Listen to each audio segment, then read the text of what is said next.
Good evening, high school basketball fans, and welcome to tonight's broadcast of the Northview Wildcat basketball. We're playing Muskegon Mona Shores. Right now, the JV is still going, a little backed up here, as the freshman team lost to Muskegon Mona Shores. Northview's freshman team's got a good team. They're 5-2 on the year. They came up about 10 points short in a 53-43 win for Muskegon Mona Shores. The JV game is 3:51 left in the ball game. Northview has led most of this ball game, but Muskegon Mona Shores has made a little run here, and they lead it by 6, 60-54. So we will probably do a little bit of bonus coverage for you here, but what we're going to do is I'm going to do the sound check, make sure everything's sounding okay. And I'll be back here with Coach Trevor Chalmers, former player of mine and coach, and he coached here at Northview at the varsity level. And we'll be back for the pregame show, and we'll have the breakdown for you, get maybe the end of this ball game. But right now we're going to play the MHSAA message and do a little sound check, and we'll be back in about 5 minutes to start the pregame show.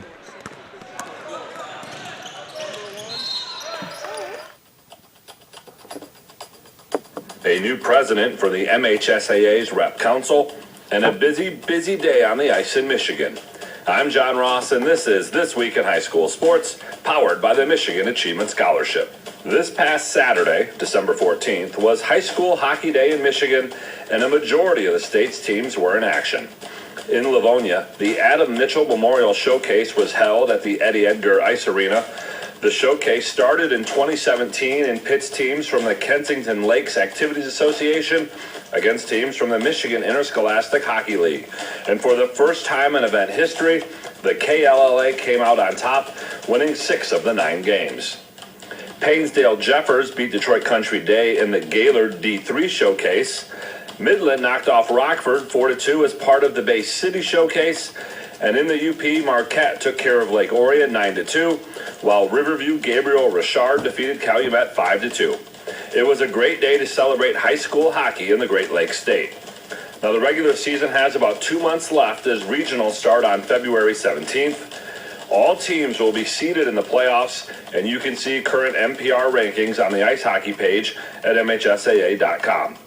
Quarterfinals on all 3 divisions will be held March 1st, with the semifinals on March 6th and 7th, and the finals on March 8th. Semifinals and finals are all played at USA Hockey Arena in Plymouth, and all 9 games that weekend will be streamed live on the NFHS network. To check out scores, schedules, and more, go to MHSAA.com. It's time for Game Balls, when we highlight a trio of standout performances from the past week. First, Calumet's Jackie Kiljunen. She had 23 and a 20-point win over Ishpeming, the defending Division IV state champions. The Saginaw United girls basketball team got its first win in program history, beating River Rouge behind a 9-point 5-steal performance from Brittany Johnson. And to Napoleon's Tyler Nall, he poured in a game-high 16 as the Pirates knocked off Homer 36-33. Graduating seniors could qualify for a tuition-free skills certificate or associate degree through the new Community College Guarantee, no matter their GPA or your household income. Or if your child plans to attend a 4-year university or career school, the Michigan Achievement Scholarship Program has them covered. They could get up to $27,500 toward a bachelor's degree or up to $4,000 for career training. Complete the FAFSA to get started at mi.gov/achievement.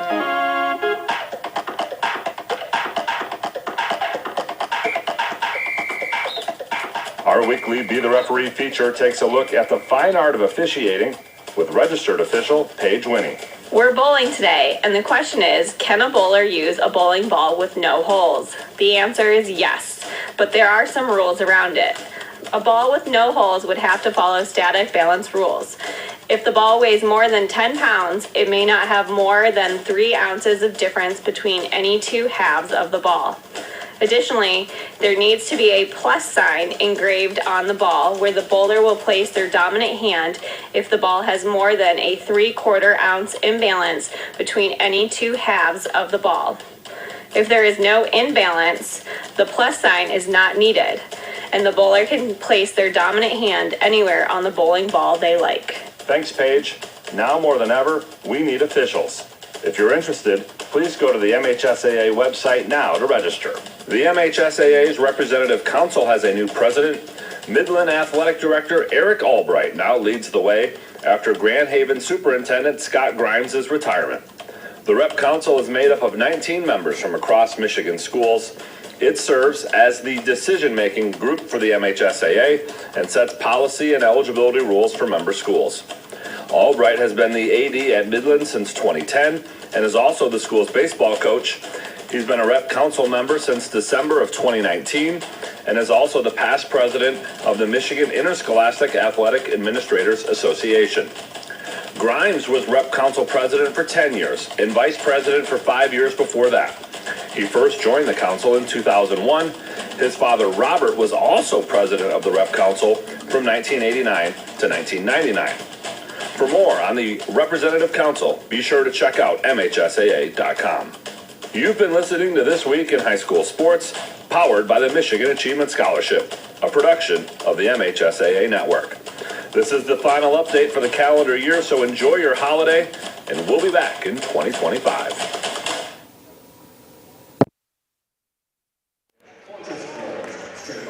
And we are back here at Northview High School as we've got a minute 52 left in the JV game. Mona Shores, when we just left you to do the MHSAA message, Mona Shores was up 6. Northview made a 6-0 run and caught up to him at 60-60. But now it is 63-62. Northview in the lead by 1 with a minute 52 left. So we're going to do a little bonus coverage for you here with my sidekick Trevor Chalmers, teaches here at Northview High School. And coach for Mona Shores is wondering, head coach Javon Shaw is wondering about how many timeouts have been left and how many each team has. So we got a little delay here. Everyone's around the scorers table, but we're about ready for action. Northview will have the ball underneath their own basket. On the floor for Northview, Josh Anima, Zahari Barnes, as Anima trying to get the ball in. They do get it to Boogie Brown. Brown has it top of the key, gets it over right side, Anima.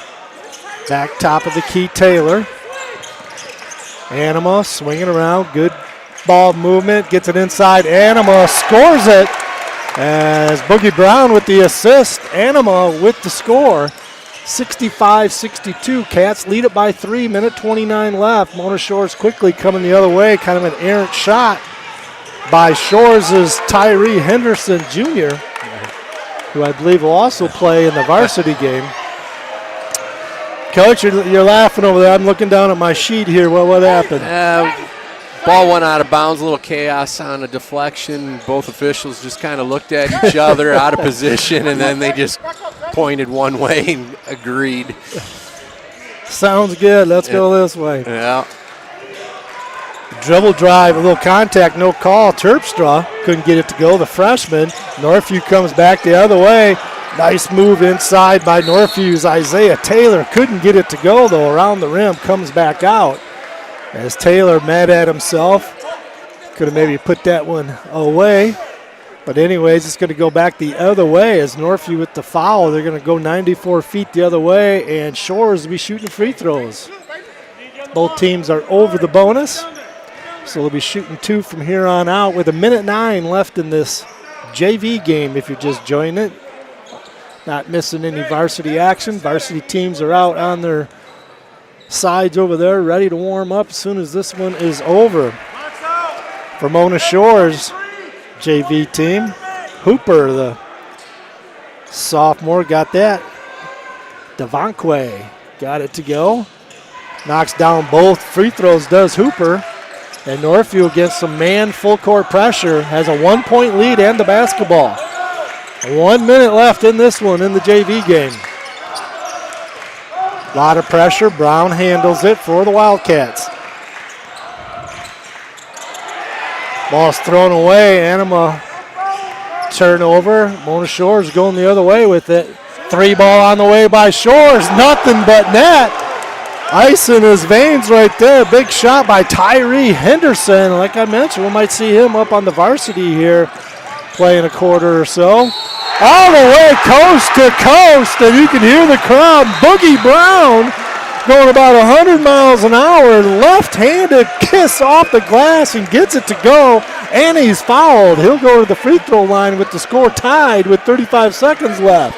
20-year-old moves right there. Wow. A lot of trust in Coach Felix. Big shot on one end, clock winding down, trusting his players to go make a play. Did do the old timeout, let them play. Don't let the defense set up. Missed free throw, though, so we still got a tie game. We may have some overtime action going on here as the ball is knocked out of bounds by Northview, so Mona Shores will have it. And we get a timeout. Coach quickly calls a timeout. Devon Shaw, the head coach for the JVs here at Muskegon Mona Shores, calls a timeout. And we still got some timeouts to go by both teams, so this last 33.9 seconds may take a little bit. And we're getting right into some work here, Trevor. We got some action. Overtime pay here. Could be overtime. Pulled me out of the bleachers, got me down here on time. Talking to your mom and dad. You haven't seen them for months.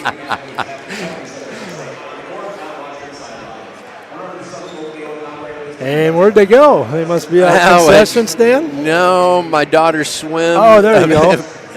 One of her events was coming up, but I could still see my grandpa. He's hiding behind the pillar over there. He couldn't leave the game. More fun to watch this, apparently, than middle school girls swim meet. Drinky just walked in. Going to be watching the varsity game. Rinky family may be showing up.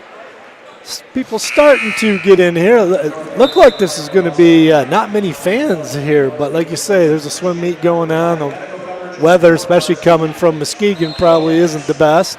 It's getting some snow showers, so but people are filtering in. It's going to have a pretty good crowd, and the Mona Shores fans are showing up, getting more and more. So the varsity game should be a good one. Muskegon Mona Shores, the record isn't that great, 1-3 for the varsity, but they have played a tough schedule, and they got a tough schedule ahead of them. They're probably going to end up playing one of the toughest schedules in the state by the time they're done with their season. So record-wise, it looks like it'd be an easy game, but they're a good basketball team, and we'll have that one for you when this one's over. 20 seconds left. Shores has it. Running their motion offense. They're being very patient with it. Terpstra has the basketball, gets it over to Torrance. Torrance shot up, no good, but there's an offensive rebound. Put back by Shores.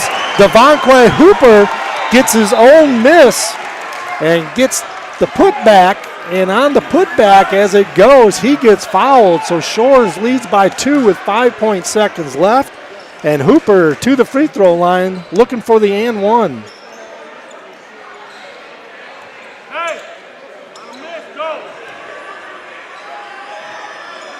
Got the free throw. Shores by 3. Cats have the basketball. We got a stopped whistle. Coach Tim Felix is going to call a timeout. This is going to be a tough one for Coach after they fought back. They led most of the game, and then Shores made a run and got up 6 on them, and then they fought right back, and now it's nip and tuck all the way to the end. It was tough. They went a little bit smaller on that last defensive possession to kind of handle their guards, and then gave up that offensive rebound and put back. It's a little bit of a sacrifice to keep their good guard play in check. Got to make sure everybody gets on the glass. Well, we got an odd number here, 3-point lead, 70-67. So unless a 3-ball, which most likely they'll be drawing something up here for maybe Anima. They're probably sharpshooter 3-pointer. There's a couple other people on the team who can shoot the 3 for Northview too. But they may get something quick going to the basket. Hope you can get an and one just like happened down at this end, but probably drawing up something for a 3, I'm guessing. I'll be curious to see if Mona Shores decides to foul too. Put somebody on the free throw line instead of giving them a chance to tie. Then you always risk, especially at these lower levels, maybe not practice. All of a sudden you follow the three-point shooter, shot goes in, thrown to the line, and you lose. Never know what's going to happen. You got a couple officials at the tail end of their second game of the night. It's snowy outside. They want to get home. They want this to end. So Northview will have to go 94 feet, and there will be full court pressure by Mona Shores. Inbounding it, Van Proyen. Ben, the brother of Jack Van Proyen. Anima has it. He's got a three off, in and out, no good. Got a pretty good look, kind of a runner, but he got a pretty good look. He got about 19 feet, 9 inches away, and he hit back iron. It kind of rolled around the rim and out, and Mona Shores is going to seal the victory here for the JV team, as they win it 70-67 in overtime. And so the varsity needs to break up this sweep here, as Mona Shores has come in here to the Wildcat Den and won the first 2 games. I mentioned our freshman team's got a good team. Only their second loss of the season, Shores handed them. And now the JV team just got handed another loss. And when we come back, we'll start our pregame show for you. We're going to just do a couple quick sponsor announcements here, and we'll be right back with the pregame show for the varsity.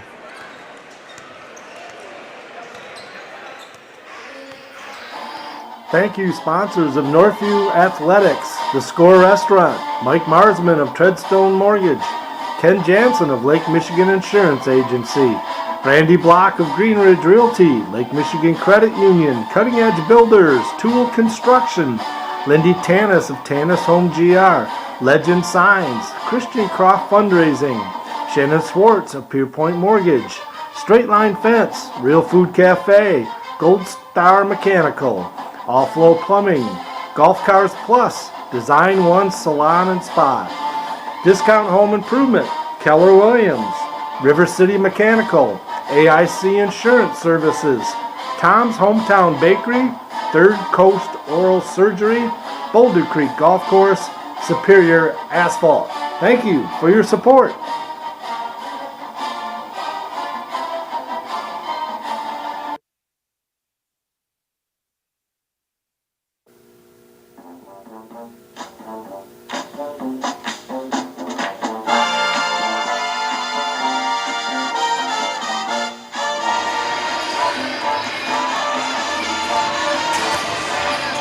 Good evening, high school basketball fans, and welcome to tonight's broadcast of Northview Wildcat Basketball.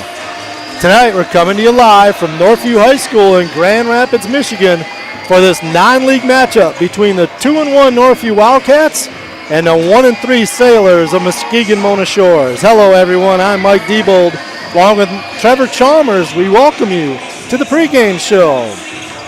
Cats will try to bounce back from a disappointing loss to Rockford in the Invite Showcase at Kelvin University last Saturday night, as the Wildcats struggled against a very good defensive team in Rockford. Trevor, good to see you. Welcome back to the broadcast. Thanks for having me, Coach. A big bugaboo reared its ugly head in that game Saturday versus Rockford. Northview's free throw shooting in a big game with the bright lights on was not good. Northview shot just 46% from the line, 13 of 28. They left 15 points on the table versus Rockford, and they only lost by 8. The Rams had only 8 attempts at the free throw line. They made 5 of them. You must make a physical team pay for it at the line, and that was the difference in that game.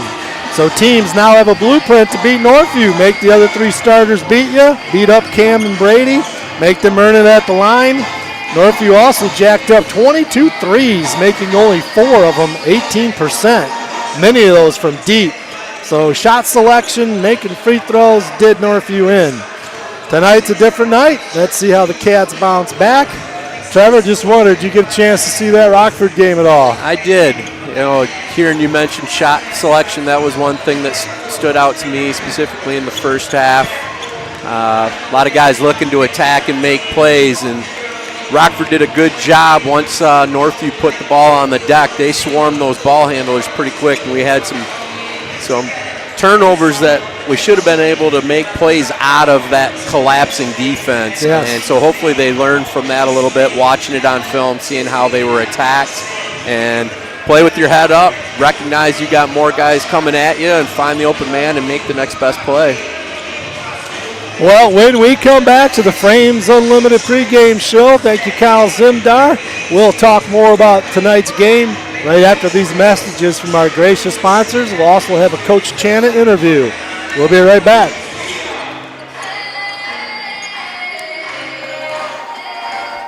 Frames Unlimited with many locations. The nearest on Plainfield. Northview grad Kyle Zimdar and longtime Northview supporter Bill Zimdar will provide you with the quality work for all your picture framing needs.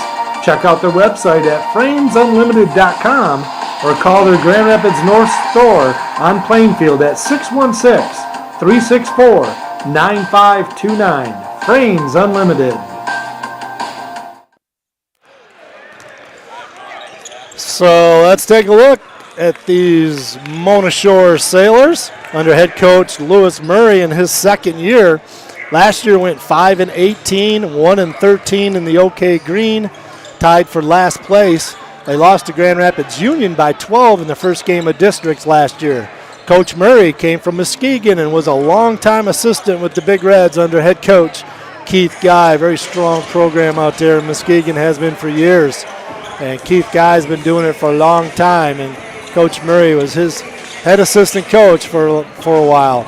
Muskegon Mona Shore is out of the OK Green Conference. They're 1-3 so far this year, beating East Grand Rapids by 4 and losing their last one by 3 to West Ottawa. They lost West Ottawa, they lost to Flint, Carmen, Ainsworth, and they lost to Hudsonville, only losing by 5 Tuesday to Hudsonville.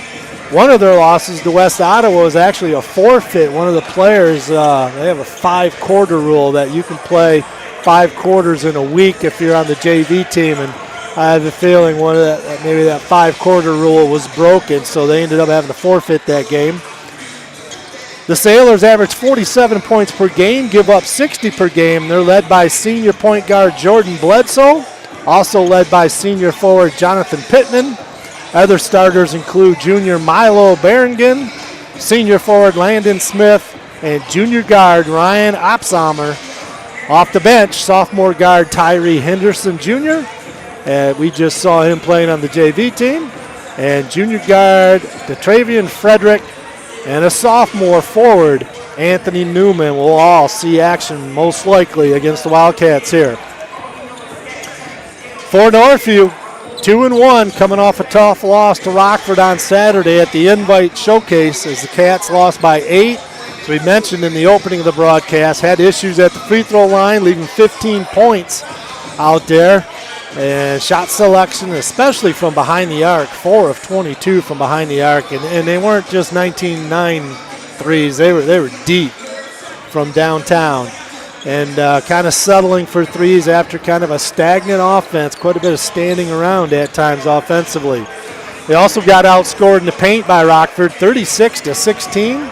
And Northview only had 6 points in transition and 1 point off turnovers, which is very unlike a Northview defense. Yet only lost by 8 to probably the best team in the area right now. Northview's led by head coach David Channon, now in his 6th season at Northview. The record of 83-29, 741 winning percentage, second best all time. Cats are led by 2 very good players, 2 times All-State as a freshman and sophomore, now a junior Cam Ryans. Averaged 12 points per game as a freshman, 20 points per game as a sophomore. Cam averaging nearly a double-double this year, 23 points per game, 8 rebounds per game. Northview's also led by Brady Swartz, started as a sophomore for Northview, now a senior. Brady's 41 made threes last year, second place career made threes at Northview, only missed it by 5 threes. Brady, a 3-year starter for Northview, averaging 6 points per game as a sophomore, 17 points per game last year. He's averaging a double-double this year, 23 points per game, 10 rebounds per game, so he is the leading rebounder on the team this year. With those 2 players, Ryans and Swartz, you'll be hard-pressed to find a better duo in the area, maybe in the state. Other starters returning for Northview, sophomore Izzy Atibu, 6 points per game, 3 rebounds per game. Junior Jack Van Proyen, we just heard his younger brother Ben on the JV team. Jack averaging 1 point per game, 5 rebounds per game. And a new starter this year, sophomore point guard Anthony Willis, a good shooter, averaging 4 points per game. Only 1 assist on the season, though. When your point guard is only averaging 1 assist, or only having 1 assist, tells you the ball's a little sticky. Yeah, it's kind of, we got those senior-dominated players, really talented. So if he's not getting it to him in a scoring position, those guys are usually putting it on the deck and making a play for themselves a lot of times. Yeah, and sometimes you get caught standing around. They're watching like a fan. Hey, watch these guys. They get in when they're struggling a little bit. As Brady Watts, he'll be the first to tell you in that game. And it's time. Okay, I gotta help my teammate out here. But we'll see what happens in this ball game here tonight. I'm sure they'll be ready to play. And then we have 6-man last year, 6-man this year. Jake Johnson, 6'5". He comes off the bench and does such a nice job rebounding and doing all the tough work in there. And junior Tyrus Thomas and junior Julian Charity add to help some depth to this year's team. When we come back, we'll have a Coach Chana interview. You're listening to the Frames Unlimited pregame show. For all your home improvement services, check out Northview grads Greg and Darcy Tool at toolconstruction.com or their Tool Construction Facebook page. You can call them at 616-443-2284. Greg is a licensed and insured builder and has owned the business for 15 years. Call them today for a free estimate.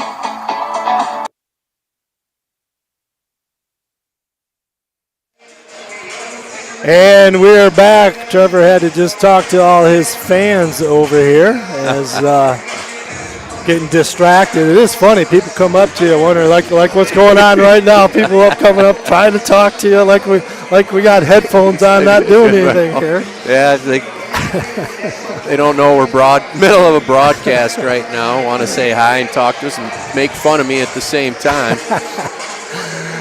Well, earlier today, I had a chance to speak with head coach David Chana about the Rockford game, get his thoughts on it, and this game here today. Thought you might like to hear what he had to say.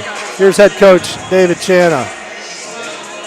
Coach, let's take a look back at last Saturday's Rockford game at the Invite Tourney.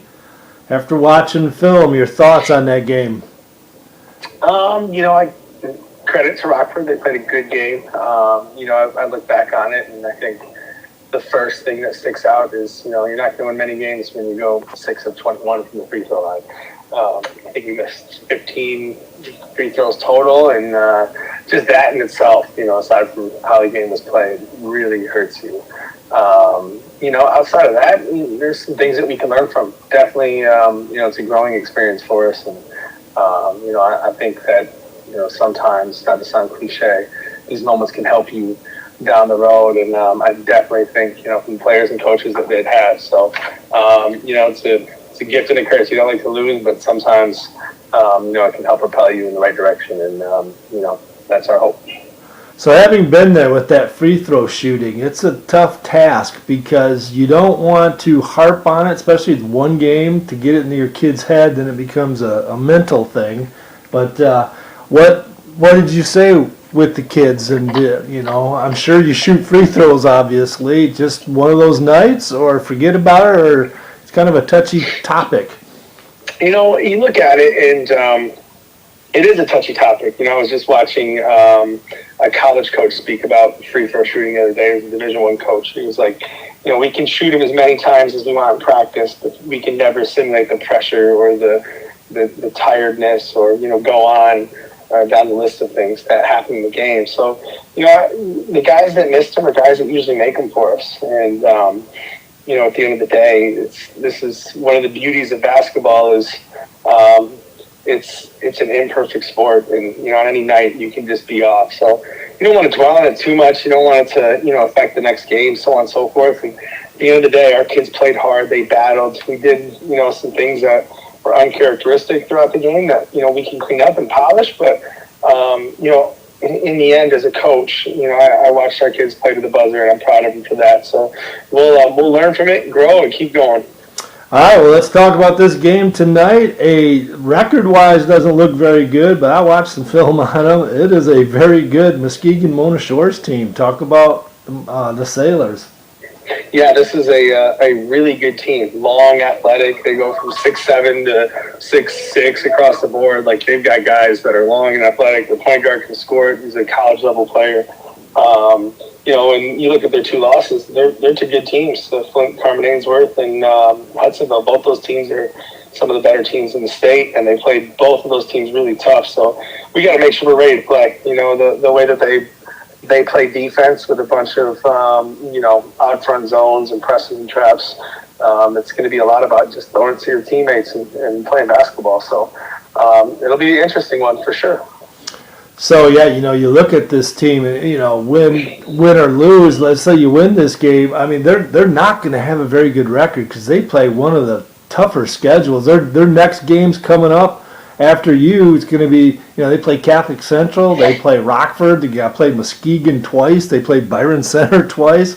So they might not have the best record, but this is a very good basketball team. Very, very good. I think that, they're a team that you don't want to play in the districts early because they can, especially the way they play defense, if you have an off night, turn the ball over a few times, they can really capitalize and take advantage of you. So I agree. This is one of the better teams around, and we definitely have our work cut out for us. And, I appreciate their model. I think it's very similar to what we do. We try and schedule the best non-league teams we can find and really just gear up and get ready for the districts because in the end, those are the tournament or the trophies that matter, the district ones, and anything after that.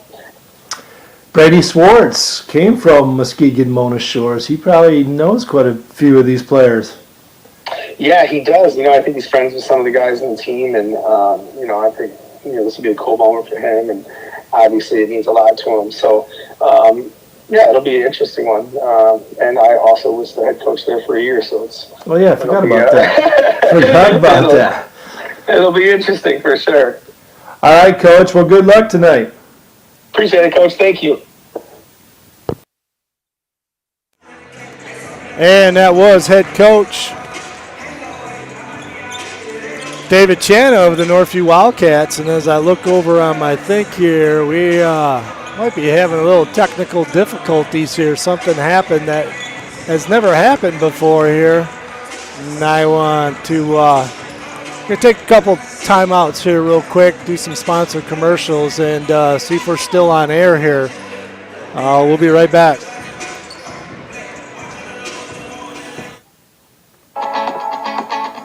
For all your home improvement services, check out Northview grads Greg and Darcy Tool at toolconstruction.com or their Tool Construction Facebook page. You can call them at 616-443-2284. Greg is a licensed and insured builder and has owned the business for 15 years. Call them today for a free estimate.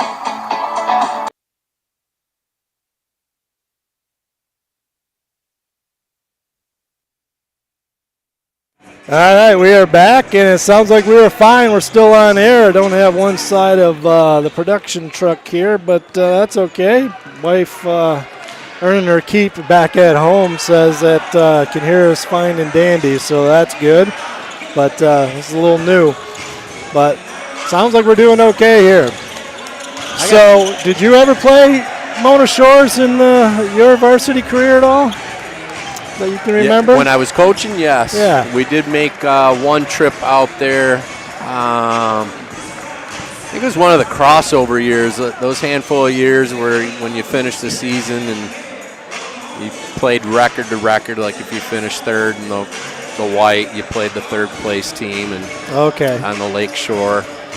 I got to go back to talking about the free throws. You didn't harp on guys that were struggling at the line ever, Coach? You never did that? You didn't have any drills or anything that you did? Maybe some things you didn't like where you had to run a little bit. Yeah. Get those legs tired. Oh, yeah. See how you shoot them now. Yeah. I remember those drills vividly.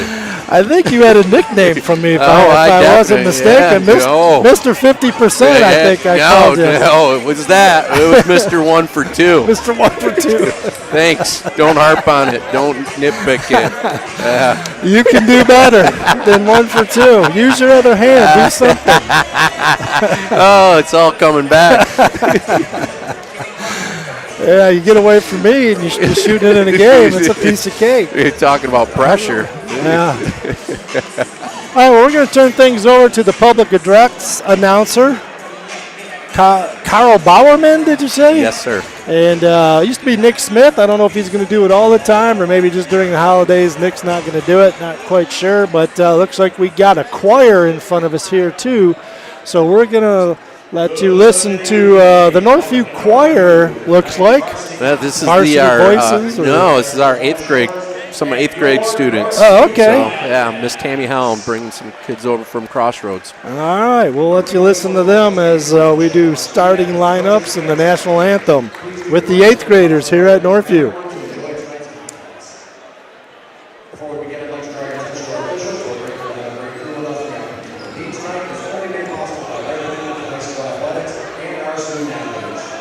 We appreciate their efforts and they deserve our respect. Please welcome our officials to Northview by giving them a warm round of applause.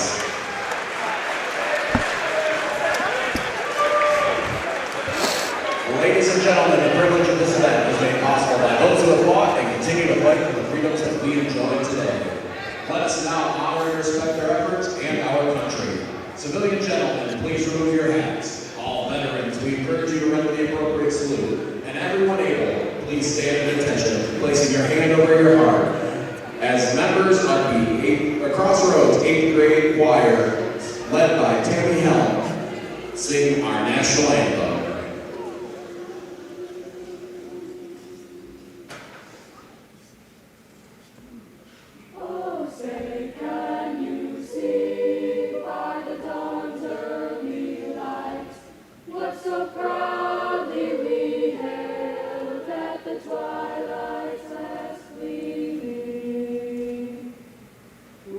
Stripes and bright stars through the perilous fights, o'er the ramparts we watched were so gallantly streaming. On the rockets' red glare, the bombs bursting in, gave proof through the night that our flag was still there.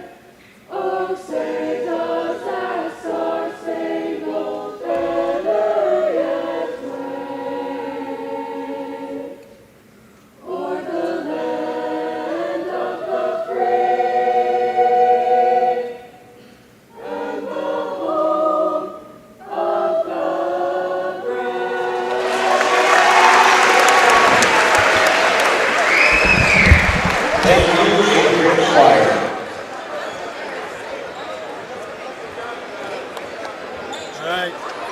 Trevor, one more time. Who was the choir director there?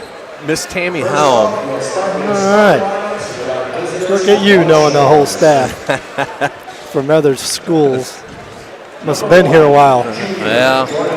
Starting to work a little bit more throughout the district, not at the high school level. So spending time at Crossroads and Highlands a lot. So doing different things these days. A good thing or a bad thing? That's a good thing. That's a good thing. Thought maybe you're getting punished. Been known to have that happen once in a while. That's not the case right now. All right. The Sailors are coached by head coach Lewis Murray and assistants Ryan Kuznar, Jermichael Tanner, and Adrian Phillips. As is customary, they shut the lights off here at Northview and have the spotlight in the middle.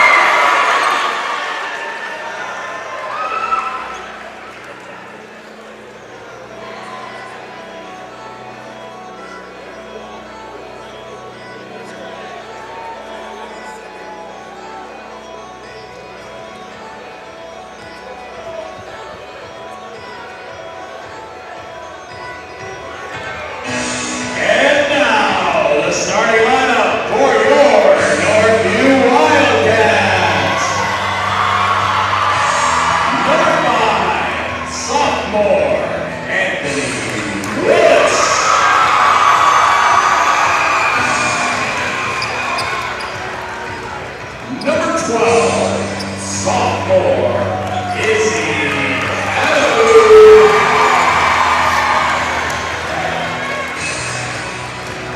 Number 2, junior, Jack Van Royen.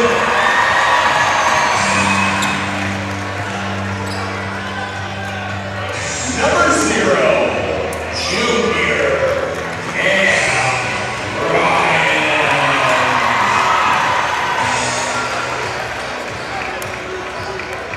And number 3, senior, Brady Swartz.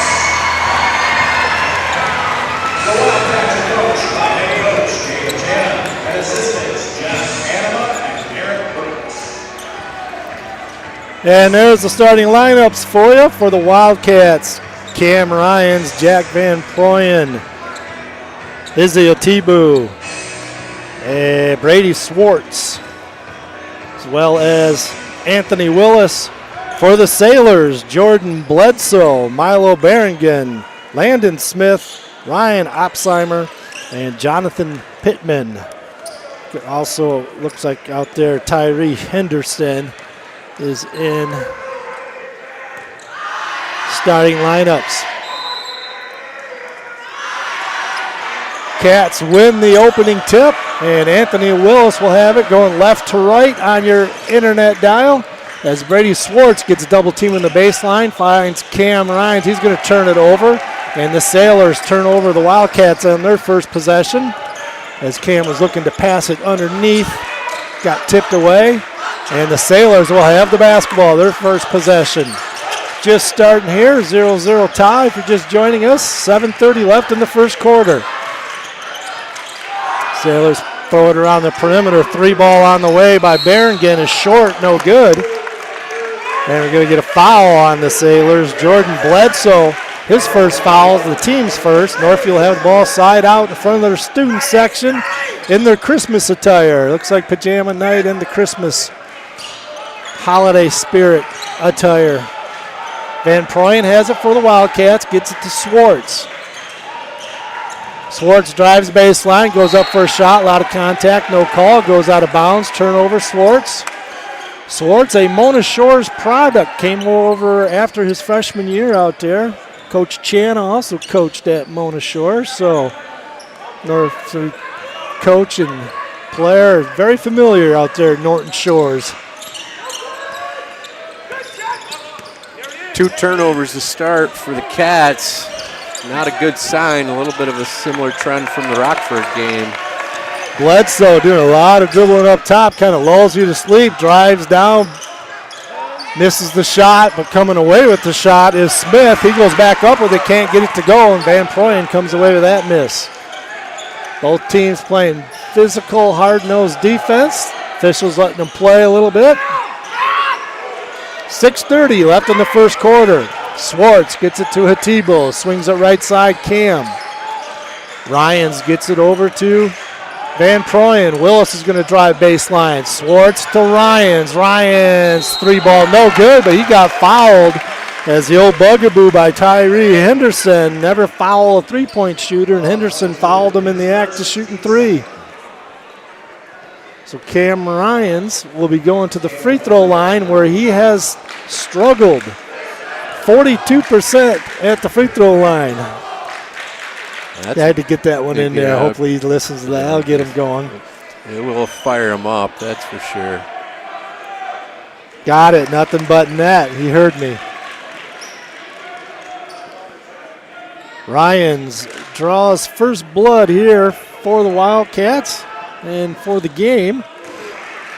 Knocks down 2 of them in a row here. Good to see out of Cam Ryans. He's way better than a 42% free throw shooter. Definitely. Back irons the third one. Gets 2 out of 3 though. Cats lead it 2-0. They draw first blood.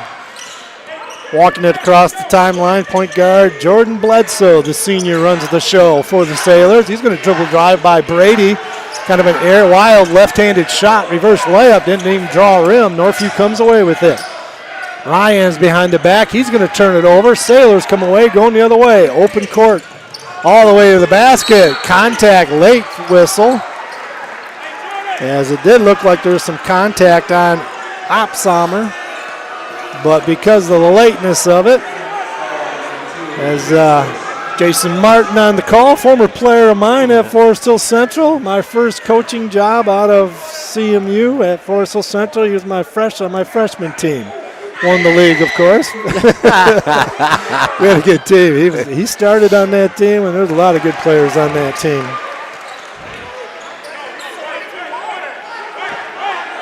Opsommer got the first free throw to go, hit every inch of the rim and went in. Second one, nothing but net. Got a 2-2 ball game early on here. 5:45 left in the first quarter. A 1-2-2, three-quarter court trap by the Sailors. Wildcats break it. Ryans has the basketball. He's double teamed. As the Sailors will trap you quite often out of their defenses. Ryans leaves his little baseline shot 8-footer short. And going quickly the other way, almost a turnover. But it's corralled by Bledsoe. He gets all the way to the basket. Nice little left-handed finger roll, gets it to go. Bledsoe with his first 2 points of the ball game, and the Sailors lead it 4-2. Just over 5 minutes left in the first quarter. Hatibu, right side Ryans for the Wildcats. Van Proyen gets it to Willis, left baseline, double team, gets it back into Van Proyen. Van Proyen probably should have looked to shoot that. Hatibu is going to turn it over, and we got a fast break going the other way for the Sailors. Hatibu hustles back. Van Proyen probably should have put that one up. We need some scoring out of some of these other three players. It's one thing that I'm curious if they're going to start looking at in that offense is, there's a high-low option off of those reversals from the initial ball screen, and they did a good look inside, chose not to shoot it. The baseline drive by Bledsoe stops and pops from 12 feet, couldn't get it to go, just short. Northview comes away with the rebound. Out of the out-of-bounds play for the Sailors. They got a good look, couldn't get it to go down. Van Proyen with the basketball for Northview, top of the key to Hatibu. Ryans has it, back to Hatibu. They're sagging off Hatibu, daring him to shoot from the outside. Willis. Now Swartz.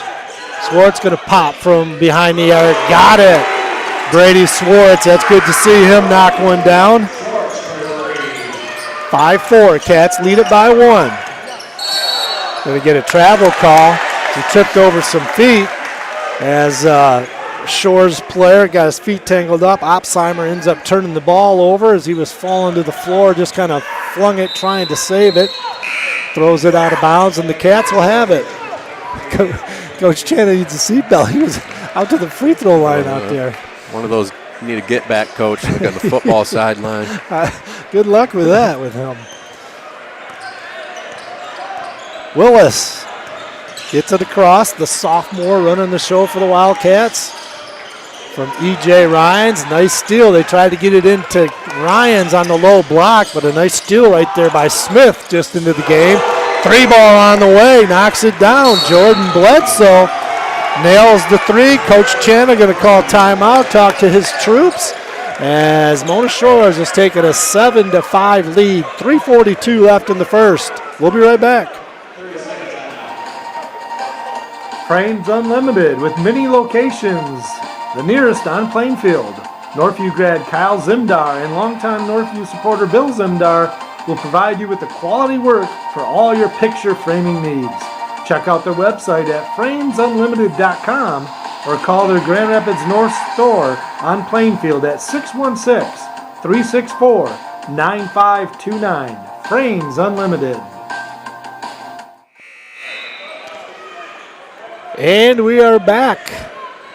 Sailors coming into the Wildcat Den with a 7-5 lead.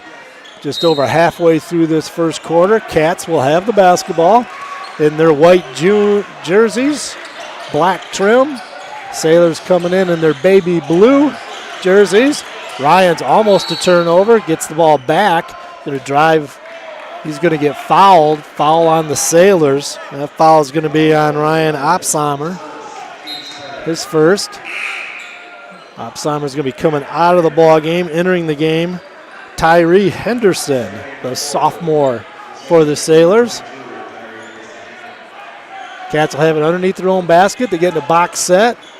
Hatibu to Ryans. Ryans looks inside, defended well by the Sailors. Now they get it inside to Swartz. Swartz 4 feet from the basket. A lot of contact, no call. Offensive rebound by Swartz. Fall to the floor. Ryans comes away with it for the Cats. Willis, 3-ball on the way. Got it from the right baseline. Assist Ryans. The drilled 3 by Anthony Willis. That's what Cam needs to do. He drew about 4 guys on that penetration and set up his teammate really well. Cats going to come up with a little double team of their own and a nice jump at half court, and they turn it over as Bledsoe turns the ball over, throwing it to nobody right in front of us. So good job right there by the Wildcats getting an extra possession. As they're making you work all over the place here. Greeting people, saying hi, getting people to seats, basketballs at my feet. Working your rear end off here.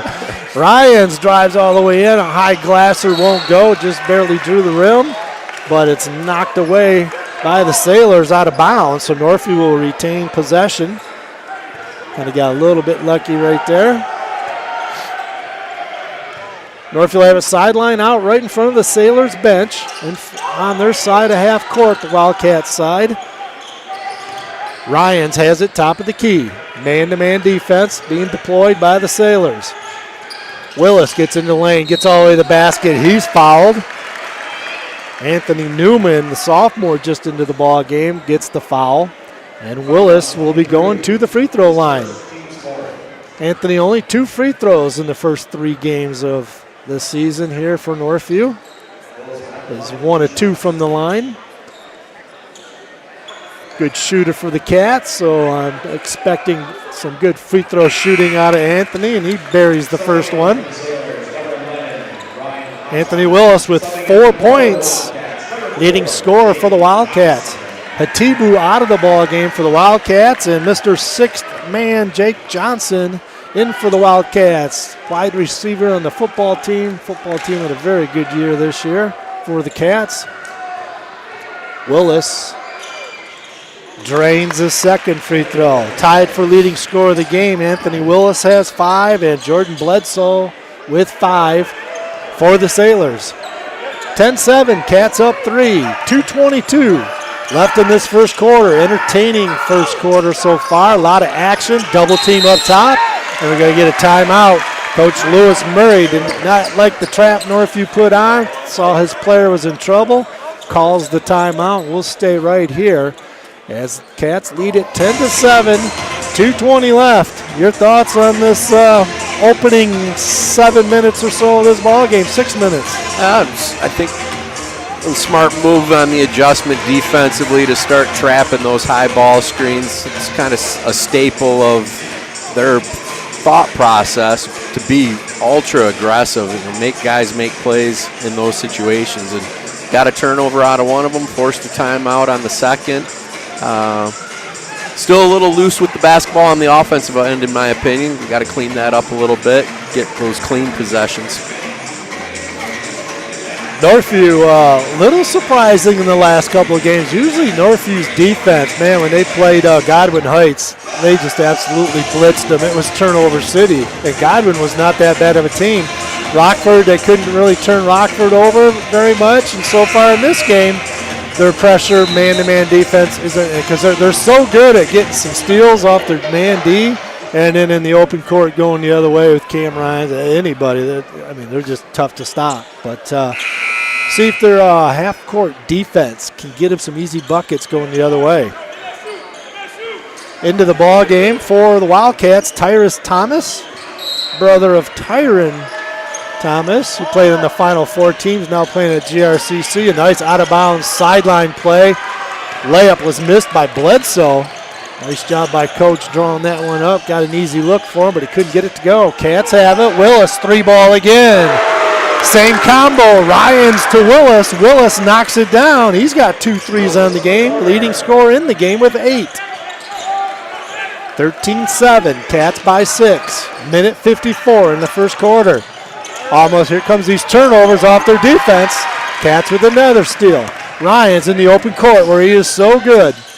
Gets it over to Swartz. Swartz between the legs, backs it out. Gonna drop a big bomb from three. Brady Swartz backed up a little bit.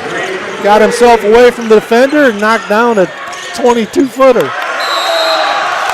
And there's that Northview defense picking things up as turnover by Bledsoe as he fell to the floor. Lost control of the ball.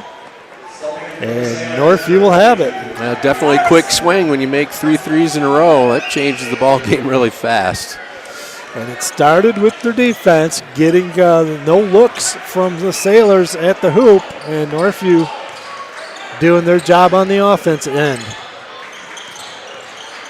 Willis up top, Ryan's going to dribble drive. He's trying to get cut off. They double triple team as he puts the ball on the floor. There's Thomas with the offensive rebound on the air ball. Put back up, can't get it to go. Ball's out of bounds, going to stay Northview way. Northview will have it in front of the Sailors bench. Sideline out. Cats getting a box formation. Jake Johnson looking to inbound. Gets it to Willis, top of the key. 1 minute left in the first quarter.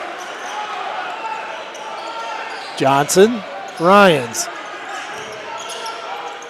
swinging around. Brady Swartz, baseline drive, gets all the way to the basket. Finger roll, no good. Going to get a blocking foul, and Brady Swartz will be going to the free throw line to shoot a pair.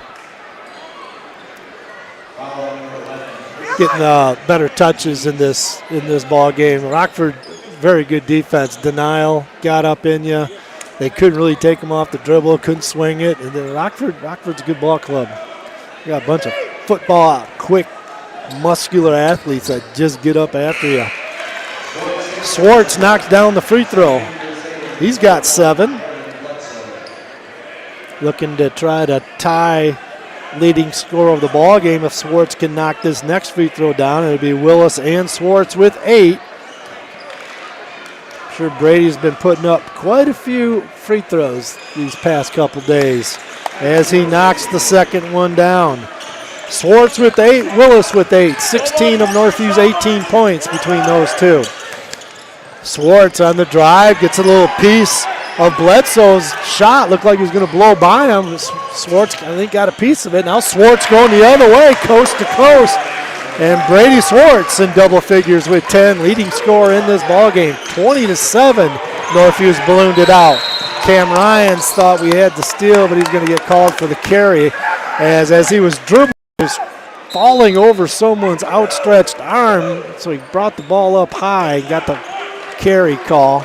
So it's going to go right back to the Sailors, or Northview would have had a break going the other way.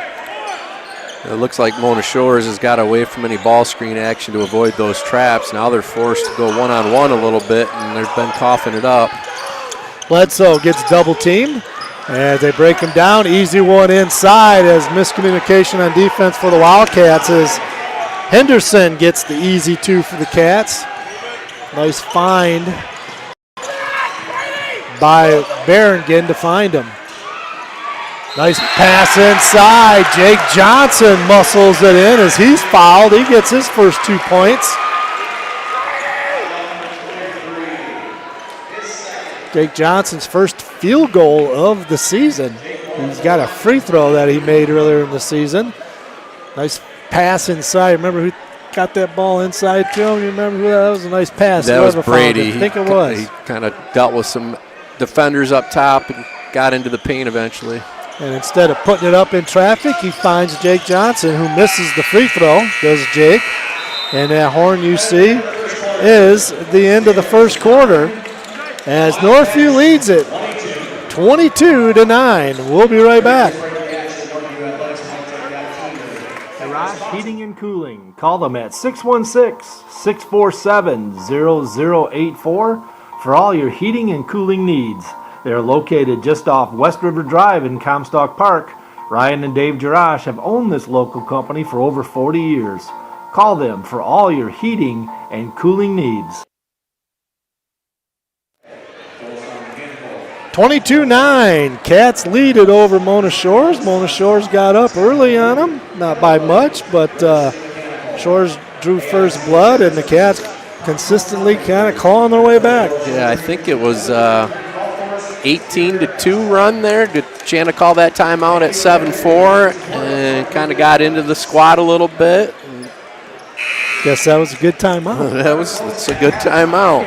And then I would also continue to watch. I'd be pumping the assist stat to these guys, because when Cam can find Anthony in the corner for a couple threes, Brady has his head up and finds these guys around the block area. It just find the easy bucket. Don't make the game hard. It's so easy from over there, isn't it? Well, you used to tell me that all the time. Give it up. Give it up. Give it up. It's not that hard. So the Wildcats lead at 22-9. Brady Swartz with 10, Anthony Willis with 8, and leading scorer for the Sailors, Jordan Bledsoe, the point guard, with 5. Speaking of Bledsoe, he has it right now against the double team. Hasn't got it crossed half court yet. Just does beat it. Ryan's almost with the steal, but there to clean it up with the dunk at the end of that was Milo Brannigan as he slams it home, as the Cats almost came away with that turnover. Cats have them doubled up, 22-11, just starting the second quarter here at Northview High School. Glad you can join us. Mike Diebold, Trevor Chalmers on the call tonight. Ryan's another assist, finds Izzy Hatibu on the roll, and Hatibu slams it home. So we got back-to-back dunks, one for the Sailors and one for Northview. That was a nice play right there by Cam to find Hatibu rolling, and Hatibu, that quick jumper, just slammed it down very easily. Pressure defense by the Cats, knocks it out of bounds. Sailors will have it right in front of the Northview student section, who's standing in their Christmas gear.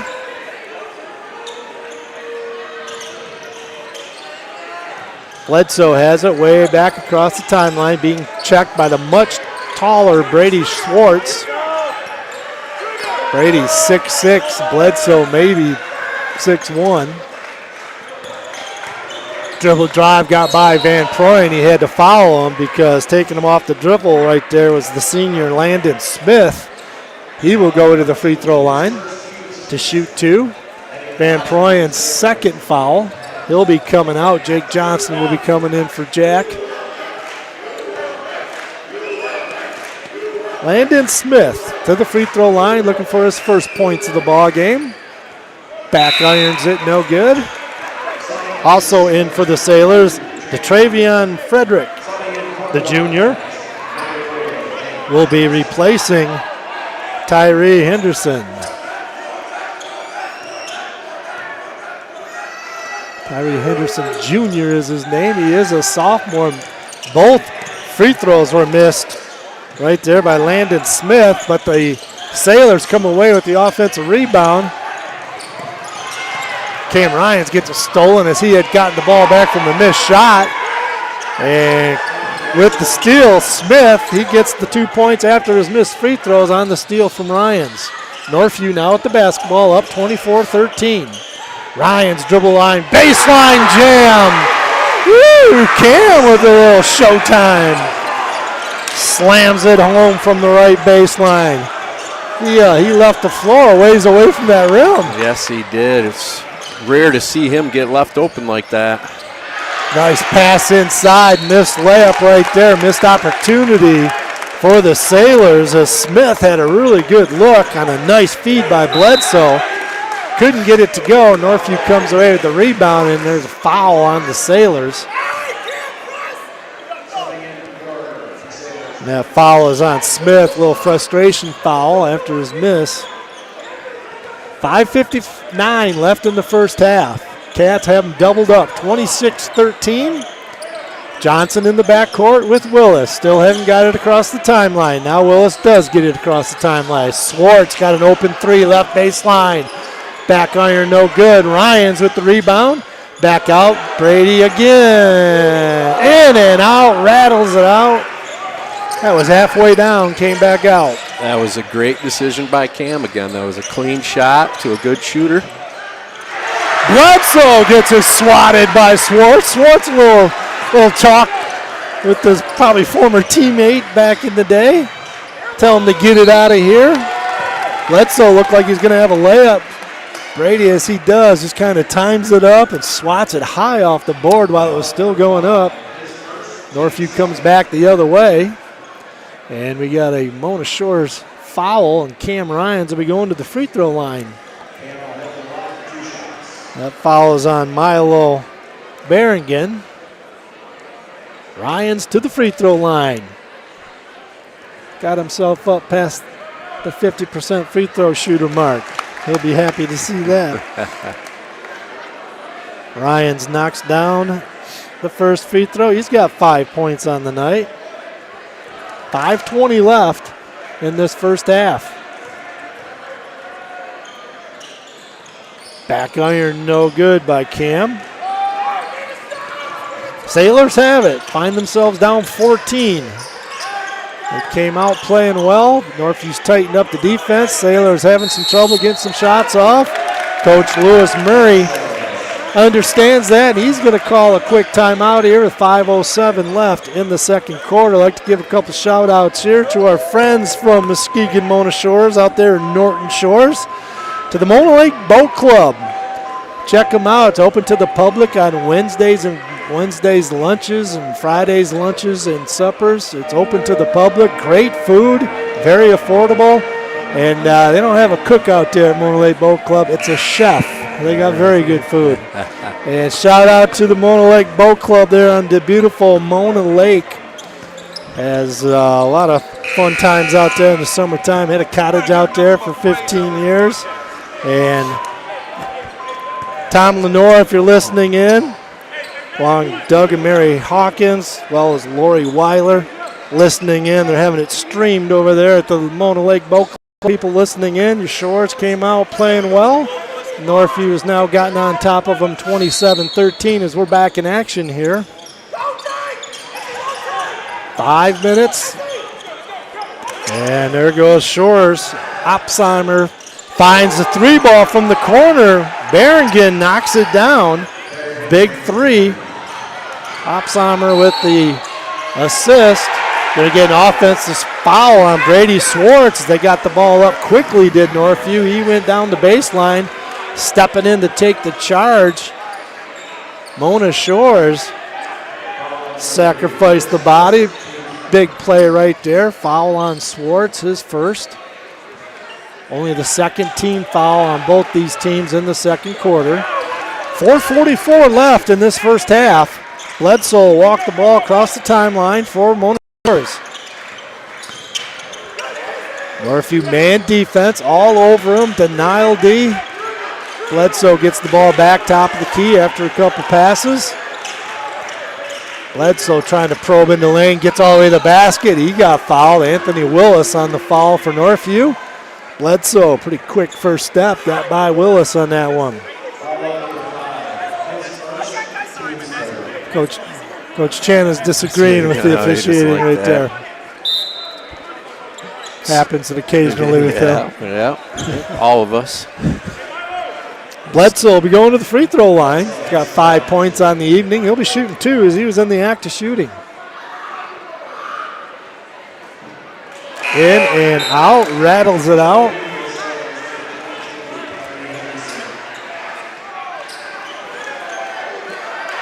Opsheimer goes out of the ball game. Replacing him is Tyree Henderson Jr., the sophomore. As Bledsoe knocks down his free throw, he's got 6 points for the Sailors. 27-17, Sailors have cut it to 10. Turnovers is overthrown. I think Jake Johnson with that turnover. Too high on the pass. He's going to be coming out of the ball game. Jack Van Proyen coming in for him. Mona dropped back into an extended 2-3 zone on that last possession. Kind of threw off the timing of Northview's action. Just about halfway through the second quarter. Cats lead it by 10, 27-17, entertaining. first half here. Sailors coming in, playing well. Cats playing well. 3 ball on the way, no good by Opsheimer. Swartz trying to dribble drive. He gets cut off. Raked across the arm, no call. Turnover, Swartz. And quickly hustling back, saving the day, Anthony Willis, as it looked like Frederick was going to get the easy layup, knocks the ball off him. It will be the Sailors' ball underneath their own basket. Well, they sub freely, do the Sailors. As back into the game, Henderson. Out of the game, Frederick. Out of bounds play against Mandy. They got their second, well scouted by the Wildcats, as their second option was defended very well. 3 ball by Bledsoe, too long. Northview comes away with it. Willis in the open court, coast to coast, score it, and he's fouled. Anthony Willis. That's tough to check. He's got a full head of steam and not much for that defender to do in that situation. I believe a career high here in the first half for Anthony Willis. 10 points already in this ball game. I don't remember him getting double figures last year as a freshman. He's now a sophomore with E.J. Ryans on the floor. Not a whole lot of as much playing time for him. He missed the free throw. But Anthony Willis, we said we need some other scores other than Swartz and Ryans, and Anthony Willis is filling up here in the first half. Nice pass by Bledsoe inside. A good no look to Smith, and Smith finishes strong inside. 29-19, Cats by 10 with the basketball. Turnover, Willis, and going the other way, Bledsoe. Quick breakout right there, and a quick 4 points by the Sailors, and they've cut it to 8. Ryans has it, triple teamed. Van Proyen gets it, and a reach-in foul by Landon Smith. One of the few seniors, a couple seniors on this Mona Shores team. They got a rather young team. Seeming early on here, an awful lot of young basketball teams, a lot of underclassmen playing lots of minutes for teams. Cats will have it side out, 2:50 left in this first half. After the MHSAA message, come on back to the halftime report. As it's the Jerash Heating and Cooling halftime report, we'll run down the individual scoring for you in this game right after that MHSAA message. Ryans in the lane, kicks out Swartz. Couldn't get it to go. But there's Van Proyen for the offensive rebound for the Cats.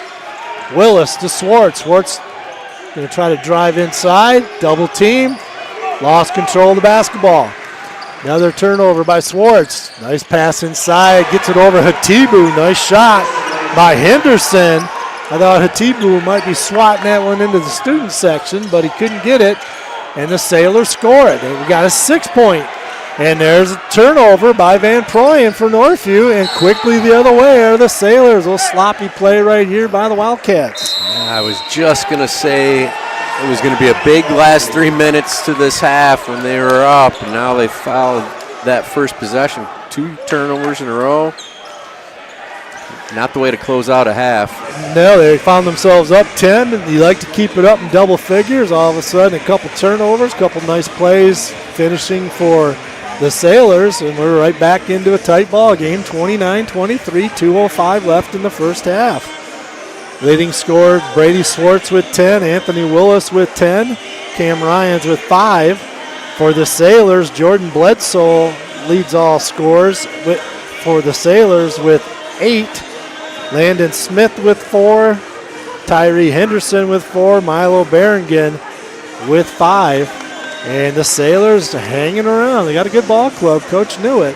And got a good ball game here in this first half.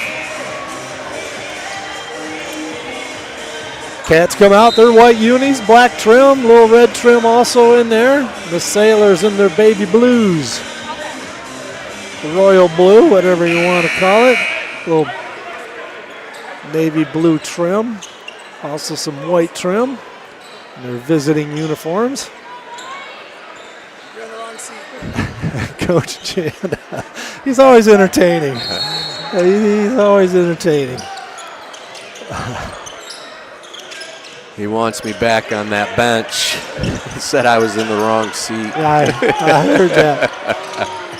Bledsoe being checked by Swartz. Bledsoe's got some handles, stops, pops 15 feet, back iron twice. Rim not kind to him as it comes down to Ryans. Ryans with almost a turnover. Gets it back, though. Van Proyen for the Wildcats will set it up with 1:35 left in the half. Willis, now the point guard for the Cats, gets it to Atibu. Left side, Ryans. Ryans probes the lane, gets it over to Swartz. Swartz fakes the three. Good patience by the Cats. This is a good ball movement, good player movement. Probably going to get a good look here. Almost turned over by Willis. A lot of hacking, but there's Hatibu that came up. That little errant pass, and Hatibu with the putback. He's got 4 points. Nice patience and ball movement and player movement. A lot of touches on that possession, and they get a layup out of it. Inside Sailors from 4 feet away is Newman. Newman will travel. Newman, think of Seinfeld. Do you hear that?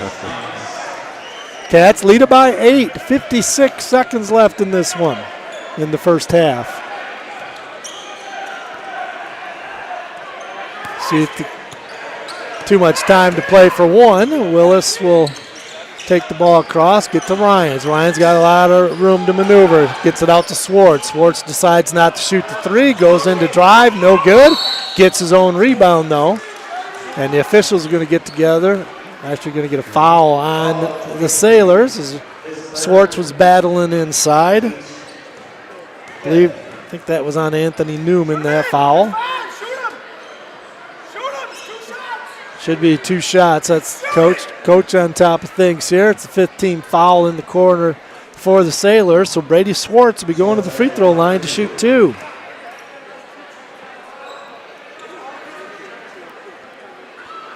Swartz, 61% at the free throw line, a 75% shooter last year. Had all kinds of trouble against Rockford at the free throw line. Just misses that one right there. Hit his first 2 in this ball game.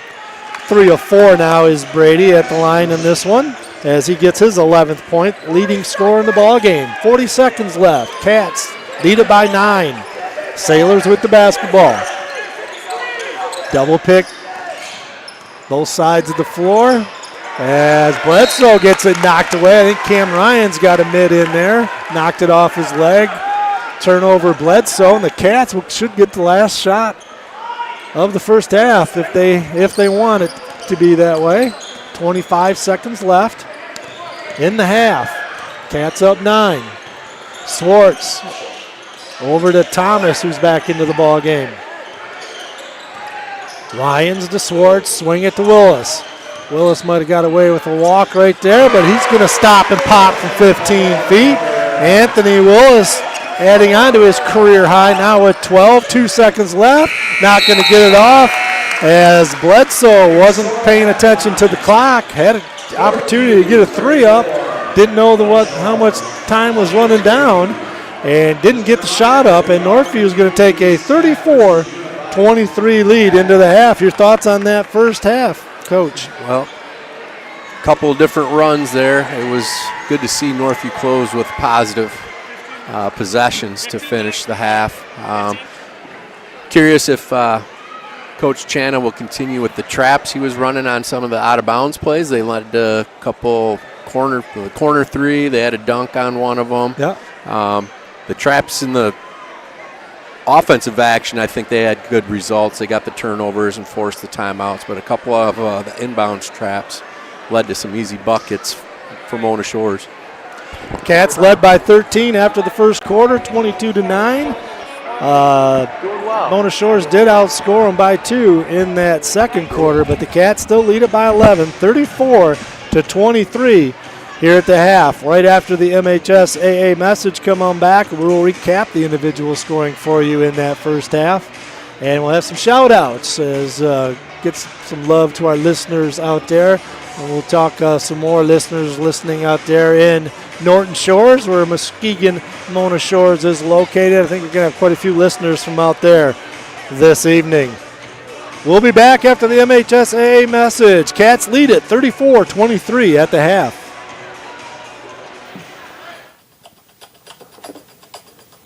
A new president for the MHSAA's Rep Council, and a busy, busy day on the ice in Michigan. I'm John Ross, and this is This Week in High School Sports, powered by the Michigan Achievement Scholarship. This past Saturday, December 14th, was High School Hockey Day in Michigan, and a majority of the state's teams were in action. In Livonia, the Adam Mitchell Memorial Showcase was held at the Eddie Edgar Ice Arena. The showcase started in 2017 and pits teams from the Kensington Lakes Activities Association against teams from the Michigan Interscholastic Hockey League. And for the first time in event history, the KLLA came out on top, winning 6 of the 9 games. Painesdale Jeffers beat Detroit Country Day in the Gaylord D3 Showcase. Midland knocked off Rockford 4-2 as part of the Bay City Showcase. And in the UP, Marquette took care of Lake Orion 9-2, while Riverview Gabriel Richard defeated Calumet 5-2. It was a great day to celebrate high school hockey in the Great Lakes State. Now the regular season has about 2 months left as regionals start on February 17th. All teams will be seeded in the playoffs, and you can see current MPR rankings on the ice hockey page at MHSAA.com. Quarterfinals on all 3 divisions will be held March 1st, with the semifinals on March 6th and 7th, and the finals on March 8th. Semifinals and finals are all played at USA Hockey Arena in Plymouth, and all 9 games that weekend will be streamed live on the NFHS network. To check out scores, schedules, and more, go to MHSAA.com. It's time for Game Balls, when we highlight a trio of standout performances from the past week. First, Calumet's Jackie Kiljunen. She had 23 and a 20-point win over Ishpeming, the defending Division IV state champions. The Saginaw United girls basketball team got its first win in program history, beating River Rouge behind a 9.5 steal performance from Brittany Johnson. And to Napoleon's Tyler Nall, he poured in a game-high 16 as the Pirates knocked off Homer 36-33. Graduating seniors could qualify for a tuition-free skills certificate or associate degree through the new Community College Guarantee, no matter their GPA or your household income. Or if your child plans to attend a 4-year university or career school, the Michigan Achievement Scholarship Program has them covered. They could get up to $27,500 toward a bachelor's degree, or up to $4,000 for career training. Complete the FAFSA to get started at mi.gov/achievement.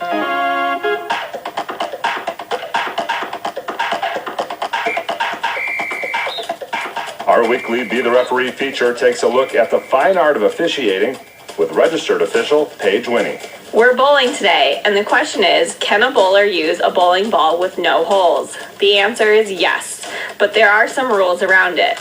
A ball with no holes would have to follow static balance rules. If the ball weighs more than 10 pounds, it may not have more than 3 ounces of difference between any 2 halves of the ball. Additionally, there needs to be a plus sign engraved on the ball where the bowler will place their dominant hand if the ball has more than a 3/4 ounce imbalance between any 2 halves of the ball. If there is no imbalance, the plus sign is not needed, and the bowler can place their dominant hand anywhere on the bowling ball they like. Thanks, Paige. Now more than ever, we need officials. If you're interested, please go to the MHSAA website now to register. The MHSAA's Representative Council has a new president. Midland Athletic Director Eric Albright now leads the way after Grand Haven Superintendent Scott Grimes' retirement. The Rep Council is made up of 19 members from across Michigan schools. It serves as the decision-making group for the MHSAA and sets policy and eligibility rules for member schools. Albright has been the AD at Midland since 2010 and is also the school's baseball coach. He's been a Rep Council member since December of 2019 and is also the past president of the Michigan Interscholastic Athletic Administrators Association. Grimes was Rep Council president for 10 years and vice president for 5 years before that. He first joined the council in 2001. His father, Robert, was also president of the Rep Council from 1989 to 1999. For more on the Representative Council, be sure to check out MHSAA.com. You've been listening to This Week in High School Sports, powered by the Michigan Achievement Scholarship, a production of the MHSAA Network. This is the final update for the calendar year, so enjoy your holiday, and we'll be back in 2025. Jarash Heating and Cooling. Call them at 616-647-0084 for all your heating and cooling needs. They are located just off West River Drive in Comstock Park. Ryan and Dave Jarash have owned this local company for over 40 years.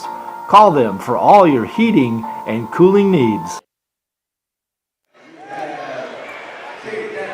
And welcome back to Northview High School, where go over the individual scoring for you here at the Jarash Heating and Cooling halftime report.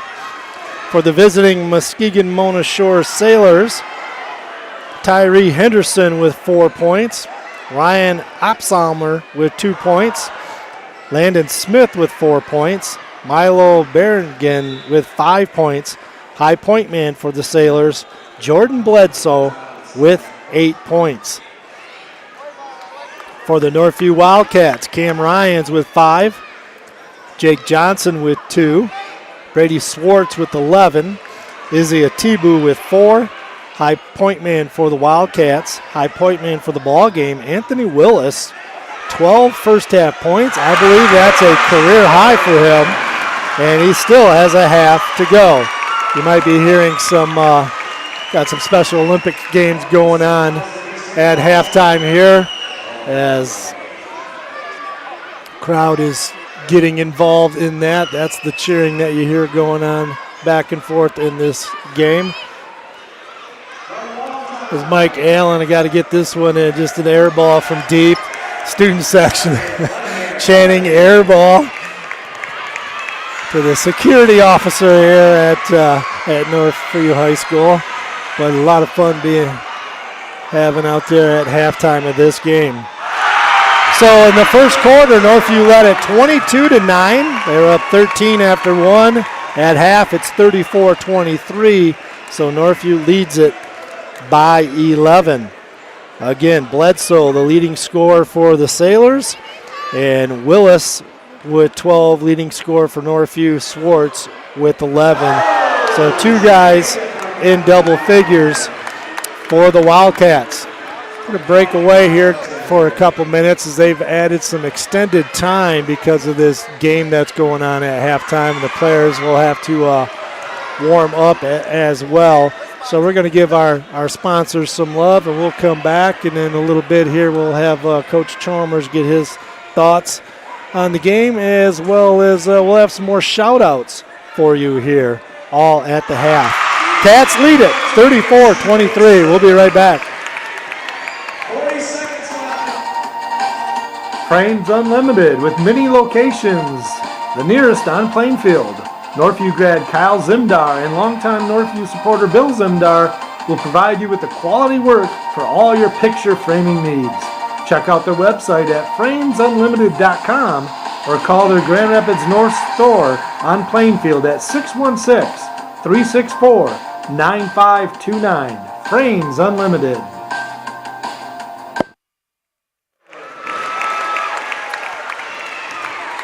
And we are back here at Northview High School. 34-23, Cats lead it. Let's get to some shout-outs for our listeners out here. Some people listen in quite often.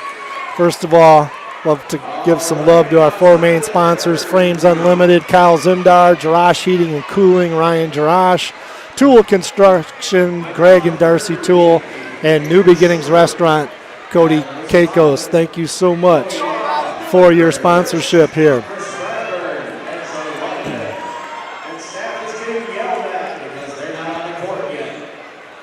Some people listening in this evening. Rick Slater, shout out to Rick Slater, a longtime listener and listens quite often to our broadcast, and comments on our Northview Wildcats broadcast Facebook page. Is into the Wildcats. Thanks for listening in. as well as Todd Johnston quite often listens in. Tom and Sue Kinney, all the way from Pennsylvania, listen in all the time. Ryan Renpolsky listens in. He will be my guest analyst coming up here pretty soon. In the Detroit area, Doc Doyle listens in.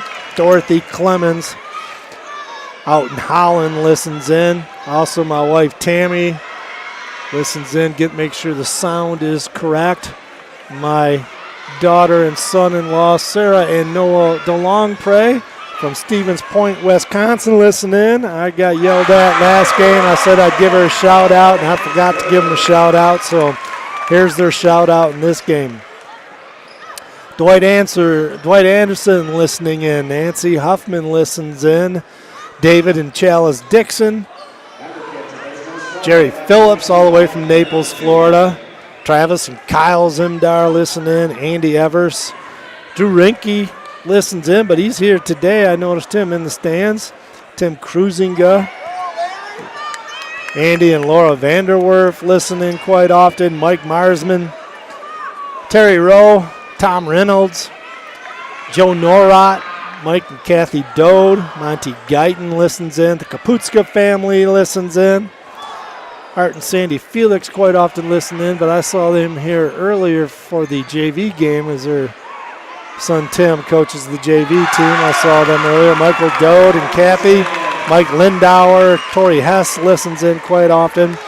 And then we want to give some love to some people from, I know Norton Shores listening into this ball game. Have some friends out there, as I mentioned.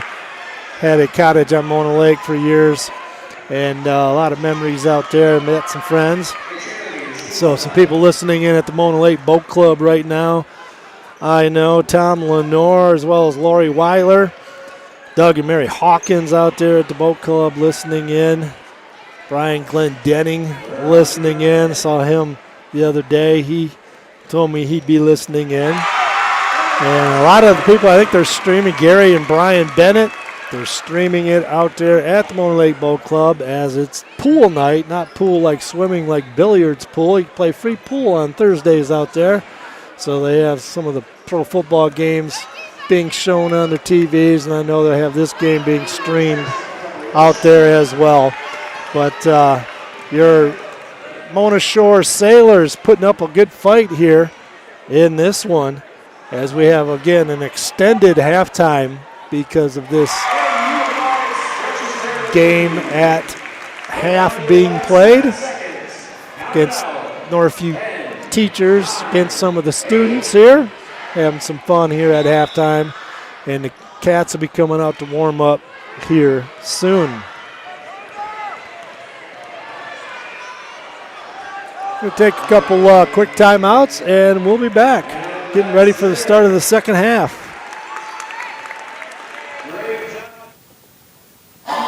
Thank you, sponsors of Northview Athletics, The Score Restaurant, Mike Marsman of Treadstone Mortgage, Ken Jansen of Lake Michigan Insurance Agency, Randy Block of Green Ridge Realty, Lake Michigan Credit Union, Cutting Edge Builders, Tool Construction, Lindy Tanis of Tanis Home GR, Legend Signs, Christian Croft Fundraising, Shannon Swartz of Pierpoint Mortgage, Straight Line Fence, Real Food Cafe, Gold Star Mechanical, All Flow Plumbing, Golf Cars Plus, Design One Salon and Spa, Discount Home Improvement, Keller Williams, River City Mechanical, AIC Insurance Services, Tom's Hometown Bakery, Third Coast Oral Surgery, Boulder Creek Golf Course, Superior Asphalt. Thank you for your support.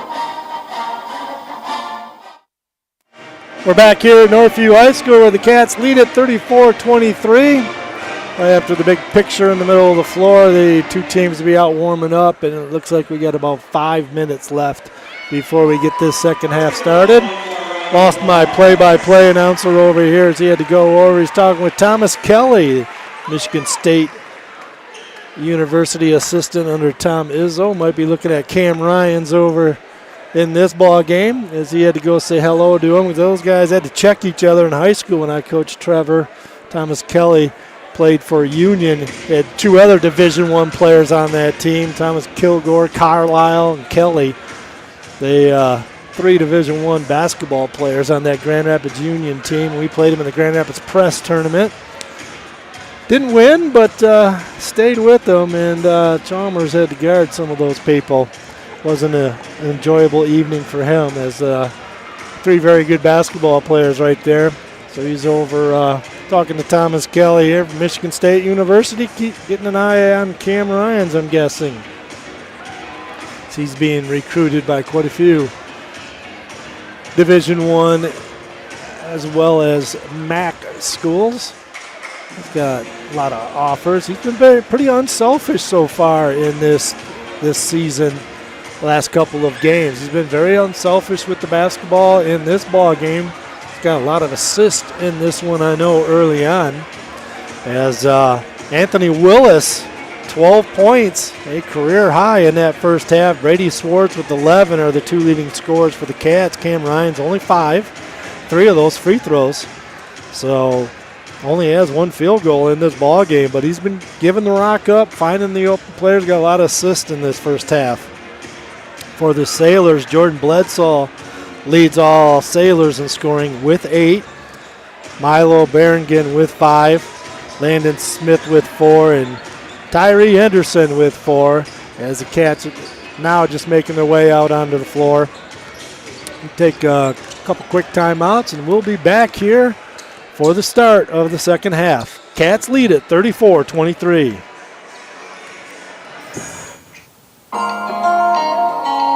Check out New Beginnings Restaurant, located at 5200 Northland Drive. Dine in or call for takeout at 616-988-9650. Great food at a great price. Open daily 6 a.m. to 3 p.m. New Beginnings Restaurant.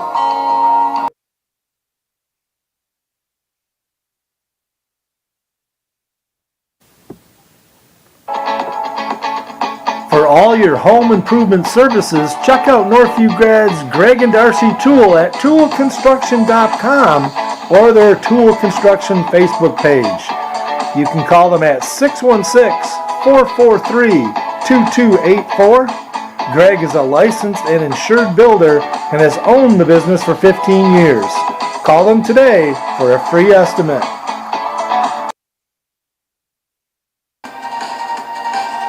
Frames Unlimited with many locations. The nearest on Plainfield. Northview grad Kyle Zimdar and longtime Northview supporter Bill Zimdar will provide you with the quality work for all your picture framing needs. Check out their website at framesunlimited.com or call their Grand Rapids North store on Plainfield at 616-364-9529. Frames Unlimited.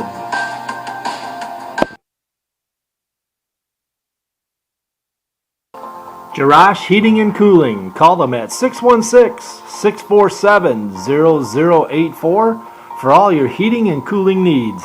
They are located just off West River Drive in Comstock Park.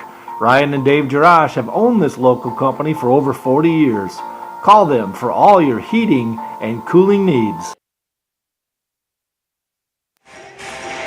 And welcome back to the Jarash Heating and Cooling halftime show.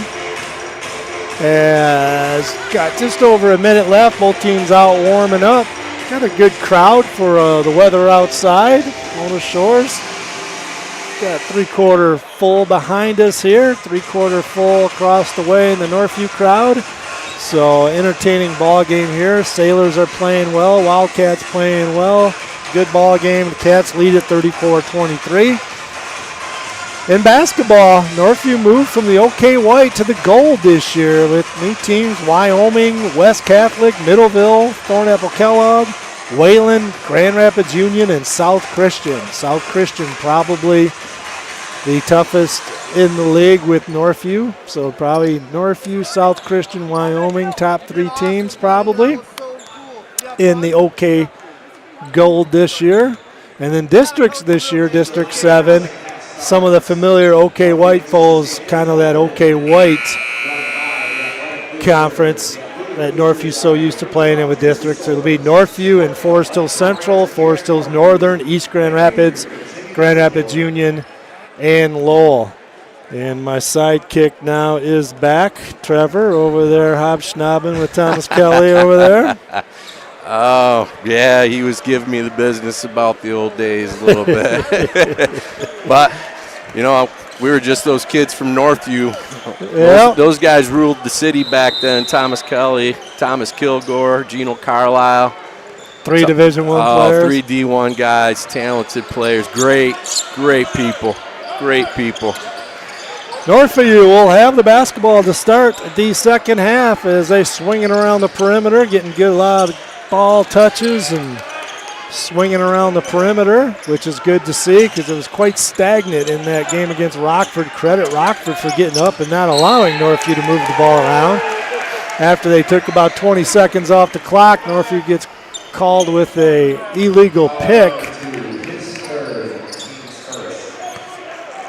As that was going to be Jack Van Proyen, the tight end of the football team, gets his money worth at times when he gets fouled. His 3rd foul in this ball game, the starter, Van Proyen. Some contact up, going to get an offensive charge coming back the other way as Landon Smith ran over. Who took that charge? You see who stepped in? That was Cam. That was Cam rotating over, taking the charge. No. Cam Ryans. Other things do a basketball game than just scoring. Only 5 points in this game, only 1 field goal in this game, but he's got his stamp all over it defensively, rebounding, and he's probably leading assist man in this game. There's other things to this game than scoring. And it's good to getting his other teammates involved. Northview again, a lot of touches around the perimeter, a little motion, more motion in their offense. Good spreading. Swartz going to drive in. Could have been called for a charge. No call. A play on, and Swartz scores it. He gets the first 2 points of the second half. He's got 13, leading scorer now in the ball game. Brady Swartz.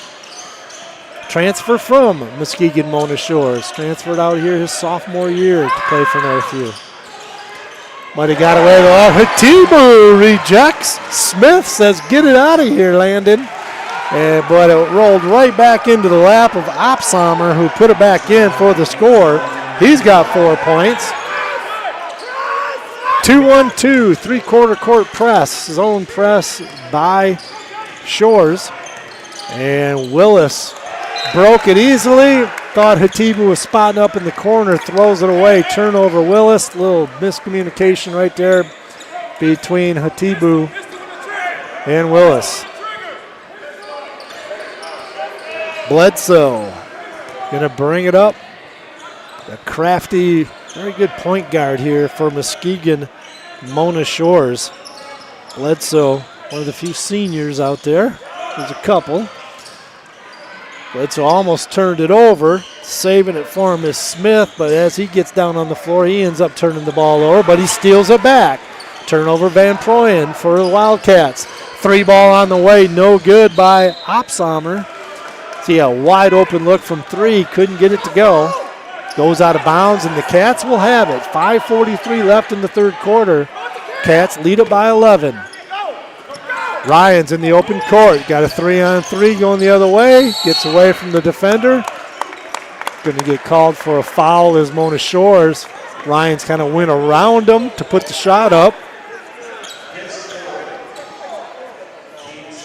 And that's going to be the 4th foul on Landon Smith, the senior. As he'll be coming out of the ball game, I'm guessing, is someone at the scorer's table right now. Cam Ryans to the free throw line. Knocks it down as he's shooting well at the line here tonight. He's got 6 points. Newman, the sophomore, comes in, replacing Smith with his 4th foul. Ryans knocks down both free throws. He's got 7 points. 5 of those with free throws. 5:30 left in the 3rd quarter. Cats up 13, 38-25. Dribble drive the basket. Barringen gets cut off, puts a shot up, kind of rejected. Falls in the lap. Now it's taken away by Hatibu. Northview comes away with it. Ryan stops, pops from 3. Cam Ryan says, I can do some scoring too. He knocks down the 3, and a big run here by Northview start the first half, 41-25. They have now outscored 7-2 in this third quarter. They've outscored the Sailors. Your thoughts so far in this ball game? You're over there at Thomas Kildare. Didn't get your thoughts at halftime, but Cats come out of the half and put a little 7-2 run. Yeah, I think that's a good start. You know, I go all the way back to the beginning. You see Cam rotating over, taking a charge. That's a big play by one of your top guys. Same thing with Brady. A solid finish after his baseline drive, played under control. Like you said, it could have went either way in terms of a block charge call, but refs let him play on. And then Cam getting loose in transition there, and nobody stepping up. Where in the first half, Mona Shores was kind of sending 2 guys on him every time he got the ball. So that was a good finish by him right there in transition. Probably everything Coach Kelly wants to see from the Spartans' perspective. Doing it all. Defending, assist, can shoot the 3, rebounding, leading the break, can handle the rock. Doing it all, plays defense. Sailors have 5 people who have scored. The Wildcats have 4 people. 5, I'll check that, 5 people also have scored for the Wildcats. 41-25, Cats lead it by 16. Bledsoe against double pressure, finds a man inside. Nice job by Bledsoe. Way cross court in a tough double team, finds Opsommer underneath the basket, and a beautiful look by the point guard, Jordan Bledsoe. Throws a dime from way almost to half court. Nice play by the Sailors. 41-27, 14-point lead by the Cats. Willis is going to bring it across the timeline, gets all the way to the basket, coast to coast, and scores.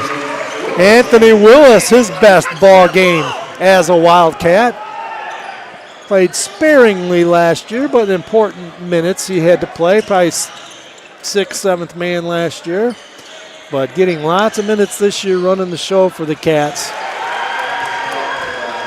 Opsheimer quickly the other way.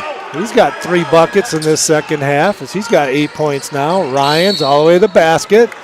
Make sure he gets contact. And he'll go to the free throw line to shoot 2. As Anthony Newman again with the foul. Newman, his 4th foul. Newman's got to be a football player. Got 4 fouls. Looks like Mona Shore is a great football pro. You can just tell football players. Yeah. They're always in foul trouble.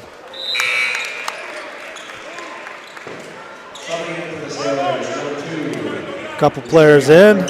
Frederick and Browley. I think Browley in for the first time. Chancey Browley, a junior. DeTravian Frederick also back into the ball game. He's a junior. Ryans knocks it down. Did he knock both those down? Yes, he did.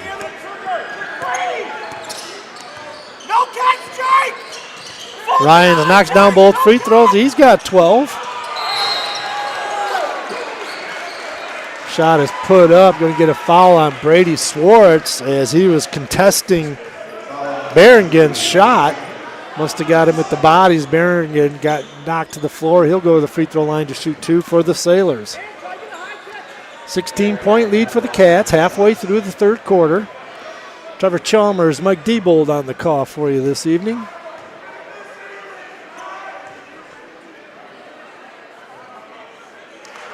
Free throw by Berengen is good. He's got 6 points. Bledsoe with 8, Opsommer with 8, and Berengen can knock this one down. We'll have 7, 3 leading scorers.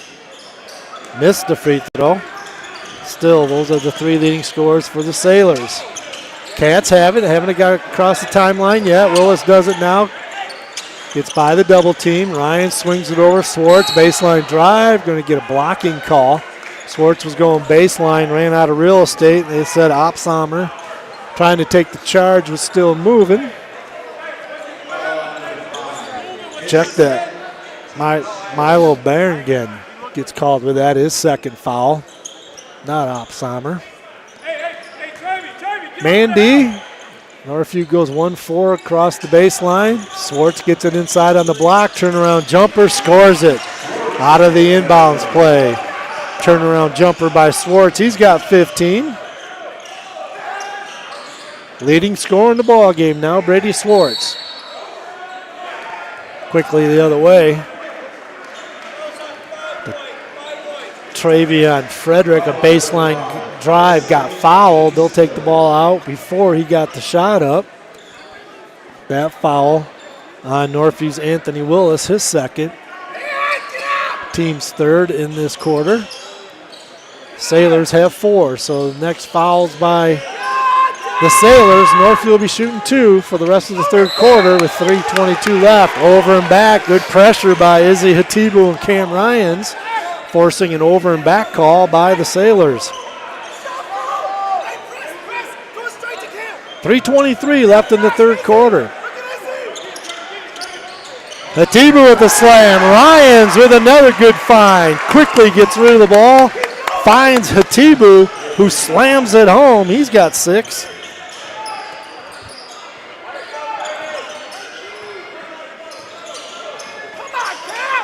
Man defense being deployed by the Wildcats. Block shot from the 3. Swartz blocked it.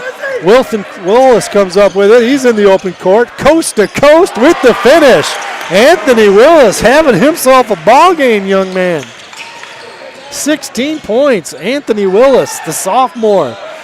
There's Johnson with the rebound off the Opsheimer miss. Swartz challenged him, made him double clutch it, but we're going to get. Jake should be going to the line here. I think that's the 5th foul for. Yeah, that foul's on Milo Barringen with his 5th foul, raked across the arm on the rebound by Jake Johnson. And as you're correct, they go 94 feet the other way, and Jake Johnson will look to shoot some free throws. 1 of 2 coming into this game for Jake. He missed one earlier in this game, so he's 1 of 3 on the year at the free throw line. Jake hits every inch of the rim, but gets it to go. He's got 3 points. 6th man on this basketball team. Was kind of 6th man last year. Wide receiver on the football team who went undefeated for the first time since 1970 or something like that. Knocks down both free throws, does Jake. Cats on a little run here. They lead it 53-30. We're going to take a quick timeout. 2:43 left in the third quarter. Frames Unlimited with many locations. The nearest on Plainfield. Northview grad Kyle Zimdar and longtime Northview supporter Bill Zimdar will provide you with the quality work for all your picture framing needs.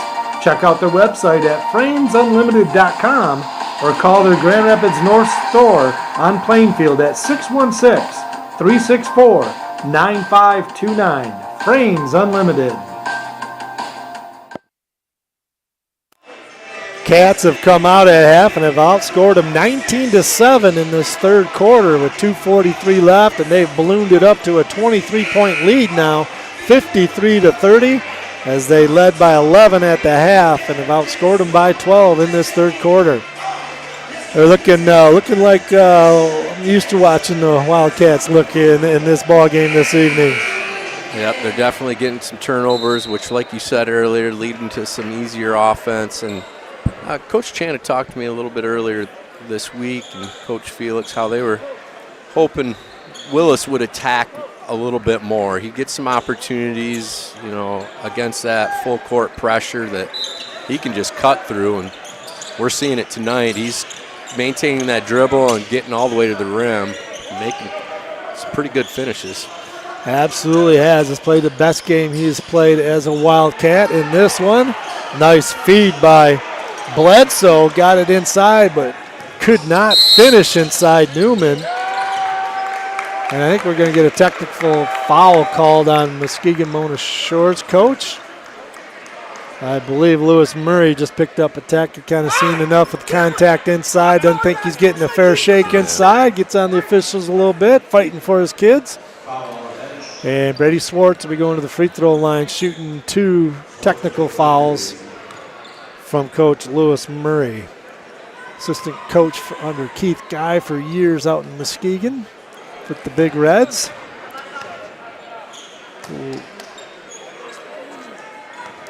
Swartz misses the first free throw. Got the second one. 16 points for Swartz. Cam Ryans with 12. Willis with 16. So Swartz and Willis with 16. And also in double figures, Cam Ryans with 12. Good balanced scoring by the Wildcats. Ryans has it. Cats take the ball out after that technical foul. Thomas into the ball game for the Wildcats. Johnson gets it over. Willis, 3-ball. Got it right in front of the student section. This is a big game for Anthony Willis. He's growing up right before our eyes here, and the confidence that he'll have now for the rest of the year going to pay dividends. Nice shot by Landon Smith. A lot of contact. Got it to go. No call. Got it to go off the glass. Cam Ryans quickly the other way. Don't blink, or Ryans scores it with a nice left hand along the baseline. Turnover by Shores. Ball's on the floor. We got a scrum. And arrow pointing towards Muskegon Mona Shores. A couple new players coming into the ball game for Shores. Henderson as well as Berengen coming into the ball game, replacing Frederick and Browley. Minute 39 left in the third quarter. Cats in control of this one. Took them a while to get in control of it, but they're asserting their will on the Sailors right now, and they lead it by 27, 59-32. Turnaround jumper, nice shot. Nice play right there. Landon Smith drove, got cut off. Turnaround jumper, fade away. Got some length to him. Nice shot. 3-ball. Ryans knocks it down. Ryans with 17. Who was that assist? I missed it. That was Brady. Brady Swartz finds Ryans. And Ryans buries the 3. His second 3-ball. Cats have knocked down 6 threes. They needed that in the Rockford game. Yeah. And I'd be curious to get the assists count from this game compared to that game as well. Night and day, I'm assuming. A little different, yes. But it's good to see when your best players are looking for each other and the other guys on the team. Cats inbounded after they had it knocked out away. Anthony Willis now has it for the Cats, being checked by Bledsoe. Ryans now has it, top of the key. Ryans, a little push off, gets some separation, shot up, no good. But there's Jake Johnson with the offensive rebound, put back, couldn't get it. There's Thomas with the offensive rebound. He gets his shot blocked, and Northview comes away with it. Swartz has it. Swartz probes inside. He's going to get fouled. As trying to check him was Milo Berengen. Pretty much had to foul Brady, or Brady was going to get a little two-hand little jumper 2 feet away from the basket. So Swartz will go to the free throw line to shoot 2. He's got 16 on the evening.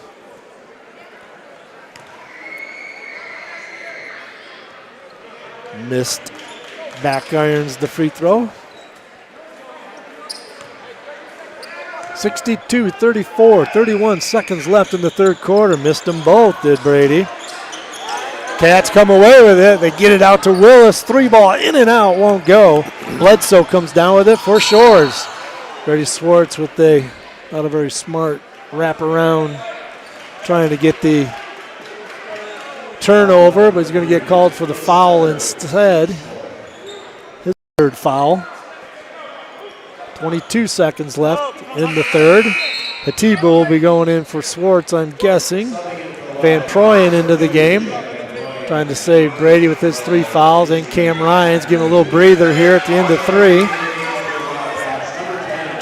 Julian Charity into the ball game. Gets into the ball game for the first time here. Nice job by Thomas stealing the ball, but he turned it over and quickly the other way just got done saying nice job, but Bledsoe stole it away from him as he saw their out-of-bounds play, and he got the turnover, but then turned it right back over to him. Tyrus Thomas. Number 1 fouled number 1. It's number 1 Jordan Bledsoe, the point guard, senior point guard here for Mona Shores, to the free throw line. Missed free throw by Bledsoe. He had 8 first half points, has yet to score in this second half. 17 seconds left in the quarter. New player in for Mona. Bledsoe hits the free throw. Number 0. That is Cameron Smith, the junior, into the ball game. Cats turn it over. 3 ball in and out by Bledsoe. That was halfway down. Hatibu with the rebound. Charity trying to bring the ball up. And the clock runs out here after the third quarter. After 3, Cats lead it 62-35. We'll be right back to the final quarter here at Northview High School. For all your home improvement services, check out Northview grads Greg and Darcy Tool at toolconstruction.com or their Tool Construction Facebook page. You can call them at 616-443-2284. Greg is a licensed and insured builder and has owned the business for 15 years. Call them today for a free estimate. Cats balloon their 11-point halftime lead to 27-point lead as they outscore Mona Shores by 16 in that quarter. As the Cat put up a big number, 20, outscored them 28-12 in that third quarter. Big quarter there for the Wildcats. Got everything going for them.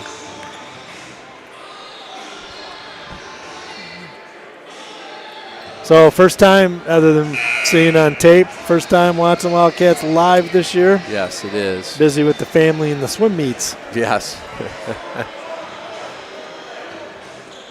Dad's got to do that. Yeah, Dad's got one job to do. Yeah, when you got a senior and a junior, their high school years are about wrapping up. So flies by, doesn't it? Oh, unbelievable.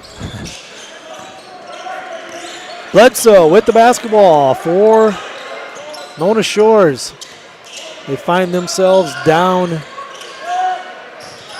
27 in this one. Nice pass inside for the easy bucket in there by Smith. He's in double figures now with 10. I will say Mona Shores is handled. They were prepared for some of these traps.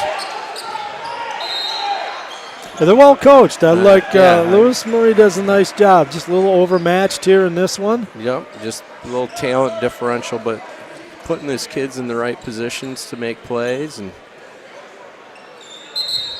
all you can do as a coach. Yeah, that's all you can do.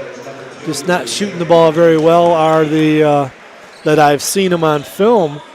They can light it up. They got some players that can light it up, but struggling a little bit shooting the basketball against this Northview fired up defense. They're a little mad after that Rockford game. Turnover by the Shores, or by Northview, I should say. Shores has the basketball.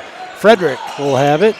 Gets it over left side. Smith gets it inside. Nice feed. Smith assist. Newman, his first 2 points for the sophomore. Little turnaround jumper in the lane from 4 feet out. Cats trying to break some full court pressure as Brady Swartz takes it left baseline and scores it. He's got 18. Won't be long here, and I'm sure they'll be getting their top players out. Swartz and Ryan's coming out and get some of these other members some valuable playing time here. Shot is up and too long, no good by Smith, but underneath Newman again, back up and in. Or check that. That was Landon Smith.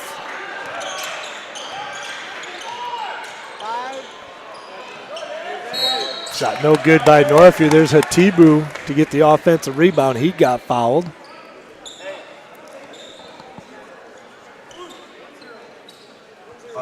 Got a host of players about ready to enter into the ball game here. 6:16 left in this one. Izzy Hatibu to the free throw line.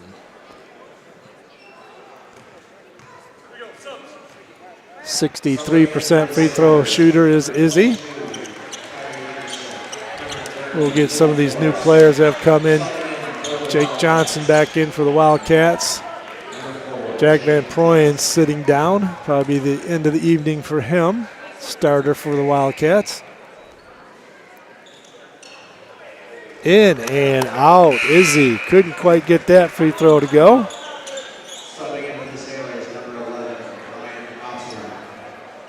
Opshammer back into the ball game, replacing Berengen.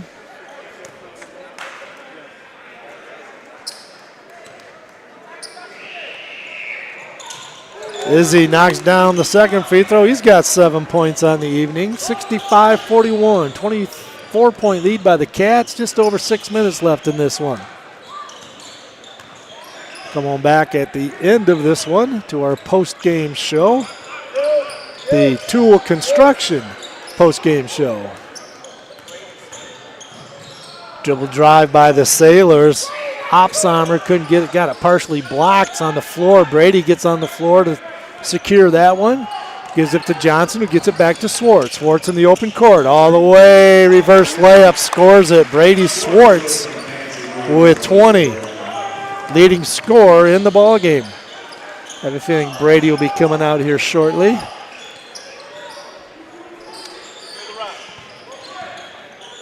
Forrest into the ball game. He has the basketball right now to Frederick. Frederick dribble drives, gets in the lane. He's going to get fouled. Frederick will be going to the free throw line to shoot two. As Jake Johnson with that foul for Northview. 5:20 left in this one. 26-point lead by the Cats. Have this one in hand.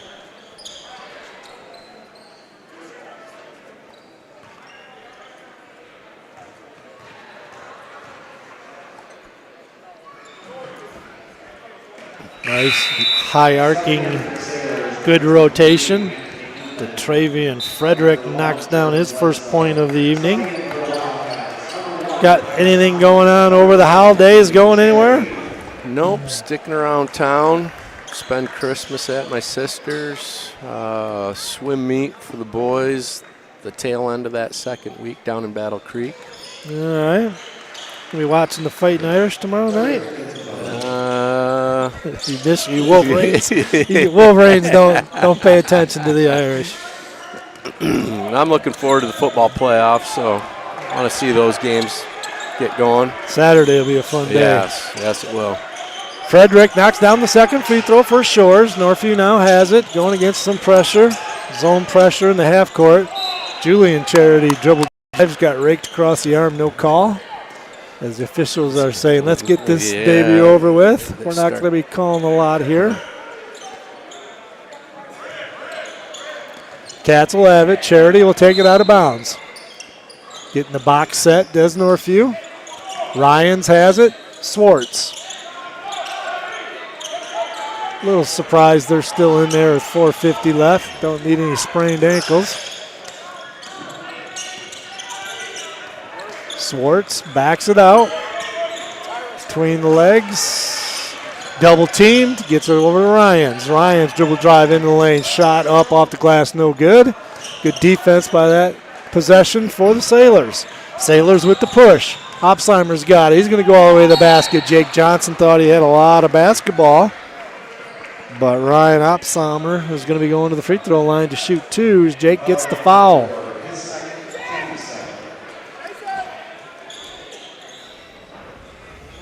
.424 left in this one. What do you got for the next broadcast?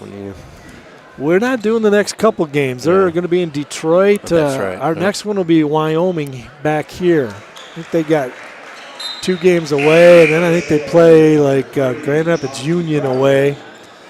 They got a couple Detroit teams they'll be playing over Christmas, so it's like Wyoming when kids are back in school will be our next broadcast. Okay. Shot is up and in by Opsheimer. got 9. Do you know that he nailed both those or just? No, he's got 10. So he knocked them both down. Did Opsheimer. 10 points on the evening.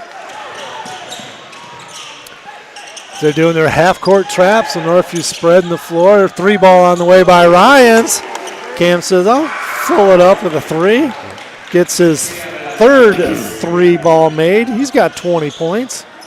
Just about his average. Brady Swartz and him averaging 23 a game. They both have 20 in this one.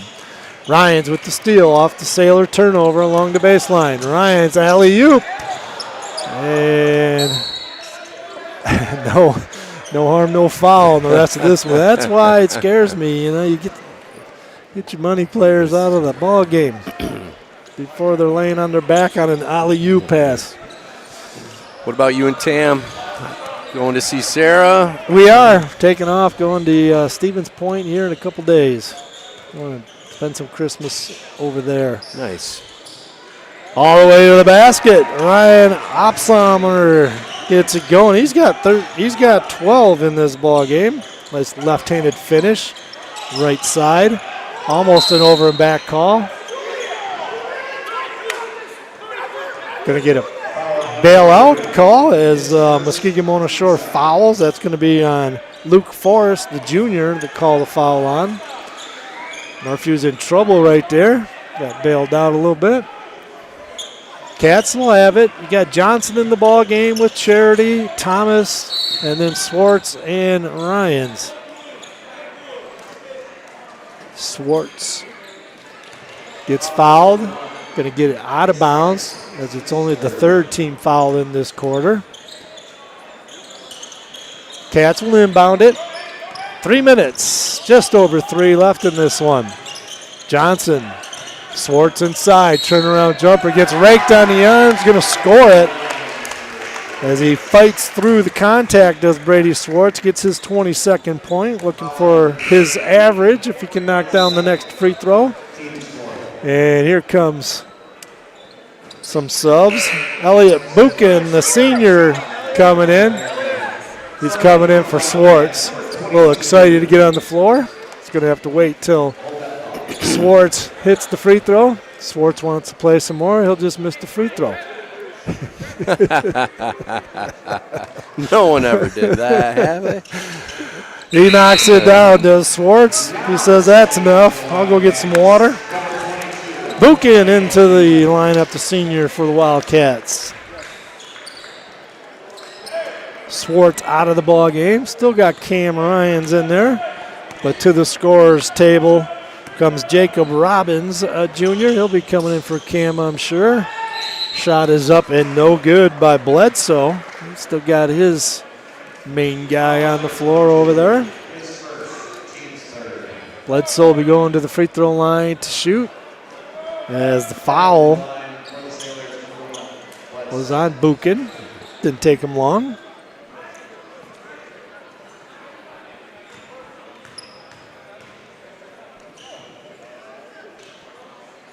Bledsoe misses the free throw.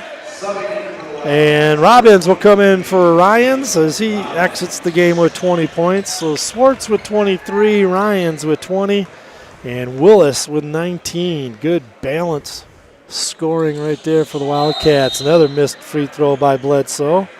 Some part of his game he needs to work on a little bit, although they set in the lane too soon, so we got a lane violation. Saved his missed free throw. See if Bledsoe can get in double figures here with a made. Got it. Bledsoe in double figures with 10. Landon Smith with 12 and Ryan Opsheimer with 12, the leaders for your Sailors. Turnover, Opsheimer steals it from Johnson, but you didn't see him from behind. And with 2:53 left in this contest, the Sailors will have the ball underneath their own basket. 2:53 left, 73-48, 25-point lead by the Wildcats. What was that? Did you catch that? It was deflected inbounds pass off one of the okay. Shores players. Cat's going to turn it over, trying to break the press. A little Euro step going the other way by Opsheimer. And Charity is going to foul him. Coach Chan is still talking. We'll turn these down a little bit.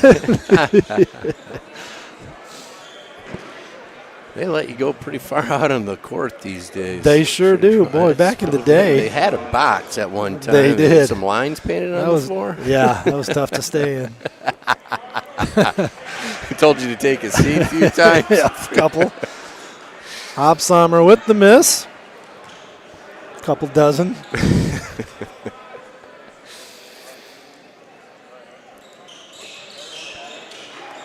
And Ryan gets his 13th point of the game. These guys got to look deep. There you go. Got it. Johnson's got to break away. He's going up for, he just needed to hustle up and get the layup. He wanted to get the two-handed dunk. Took him a little long to do it, and he said, that's taking you too long. We're going to foul you. So Johnson's going to have to earn it at the free throw line. As that foul, Chauncey Browley for the Sailors. Jake knocks down the free throw, hits every inch in the rim, got it to go. He's got 5 points, 3 of those on free throws.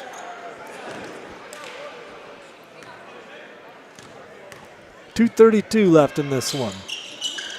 Nothing but net by Jake. He's got 6. Sailors have it. Down 26.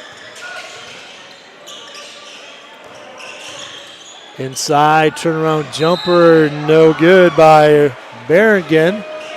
But we're going to get a foul on Buchan, Elliot Buchan, the senior with the foul. To the free throw line, Milo Berrigan. Had a nice little drop step turnaround jumper from the right baseline. Couldn't get it to go, but was fouled in the act of shooting. See if he can get his free throws down. In and out, rattles it. Has missed his last couple free throws. Back into the game, Cameron Smith, the junior for the Sailors, replacing Luke Forrest.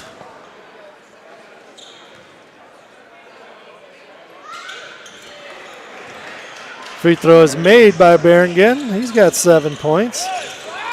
Balanced scoring for the Sailors. Charity with the double team, trying to get through it. Maybe a little bit too much dribbling. Needed to pick it up with the double team and find an open man down the court.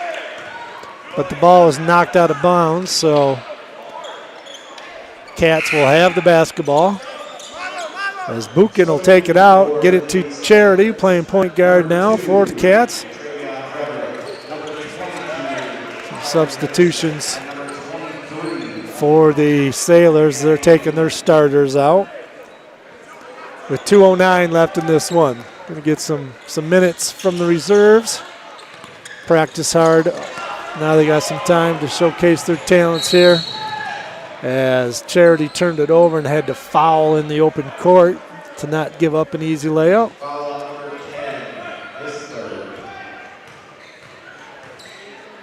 Browley will go to the free throw line. Both teams in the bonus here, so teams will be shooting 2 from here on out with 2:04 left. We'll quickly come back after a quick sponsor commercial, and we'll come back to the New Beginnings Restaurant postgame show. And we'll break down the scoring for you. Browley hit the first one and knocks down the second one. Chancey with 2 points in the game. Buchans. Check that. Yeah, Buchan was looking for Robbins on the far side, knocked out. Northview will have it underneath their own basket. Charity will take the ball out of bounds. 1-4 low along the baseline. As they look to get the ball in. 3 ball on the way by Thomas is short. And coming away with it for the Sailors. Frederick going to go all the way, get a little 4-footer, can't get it to go. Thomas with the rebound for Northview. Minute 35 left in this one. All Northview pretty much after that first quarter. Deep three by 23, and that's Jacob Robbins, just a little short on it. Did draw a rim, but the Sailors come away with it. Robbins gets scored on by Anthony Newman, kind of muscles his way inside. 75-54, just over a minute left in this one. Robbins, baseline drive down the baseline. Jacob Robbins gets a bucket, the junior for Northview.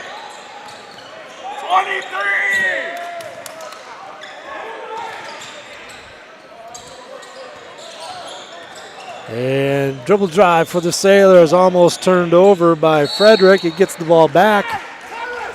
And we're going to get a foul on Northview. Elliot Buchan with the foul. Going to the free throw line. To Travion Frederick, the junior.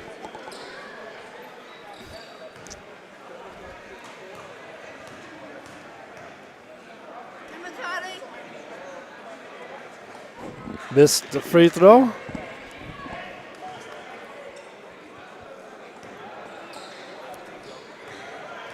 He'll get another. Frederick missed them both, but there's an offensive rebound put back by Newman. He's got 6 points on the ball game.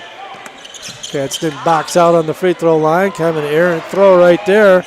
Cats turn it over quickly the other way, and we got a score by Travion Frederick, and he's going to be looking for the and one as Julian Charity fouled him off the Northview turnover.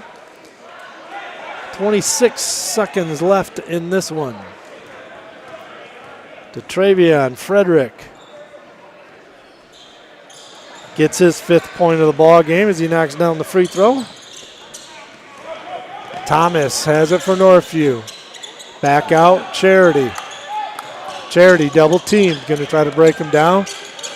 Gets it to Robbins. Robbins back to Charity, back to Robbins. Northview just kind of hanging on to the ball, just playing keep away. Going to try to run things out here. Mona Shores still playing hard, and that's going to do it here. From Northview, Cats win it 77-59. We'll be right back with the recap. Frames Unlimited with many locations. The nearest on Plainfield. Northview grad Kyle Zimdar and longtime Northview supporter Bill Zimdar will provide you with the quality work for all your picture framing needs. Check out their website at framesunlimited.com or call their Grand Rapids North store on Plainfield at 616-364-9529. Frames Unlimited.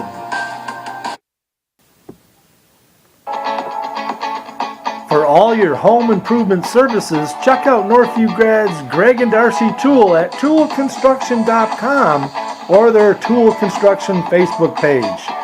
You can call them at 616-443-2284. Greg is a licensed and insured builder and has owned the business for 15 years. Call them today for a free estimate. And we are back here at Northview High School as we have a couple players here. Brady Swartz and Anthony Willis going to do a little interview with us as they get their headsets on, and then we'll get things going here for you. As we have Brady Swartz and Anthony Willis. Let's start with Anthony. Anthony, the sophomore, your career high, 19 big points. You felt like you were feeling it out there. Talk about your, that is your career high, right? Yeah. Talk about your game today. I could tell in warm-ups that I was going to be good. Like all the energy we had in the warm-ups before the game started, I could tell that my shot was going to fall and stuff, so, yeah.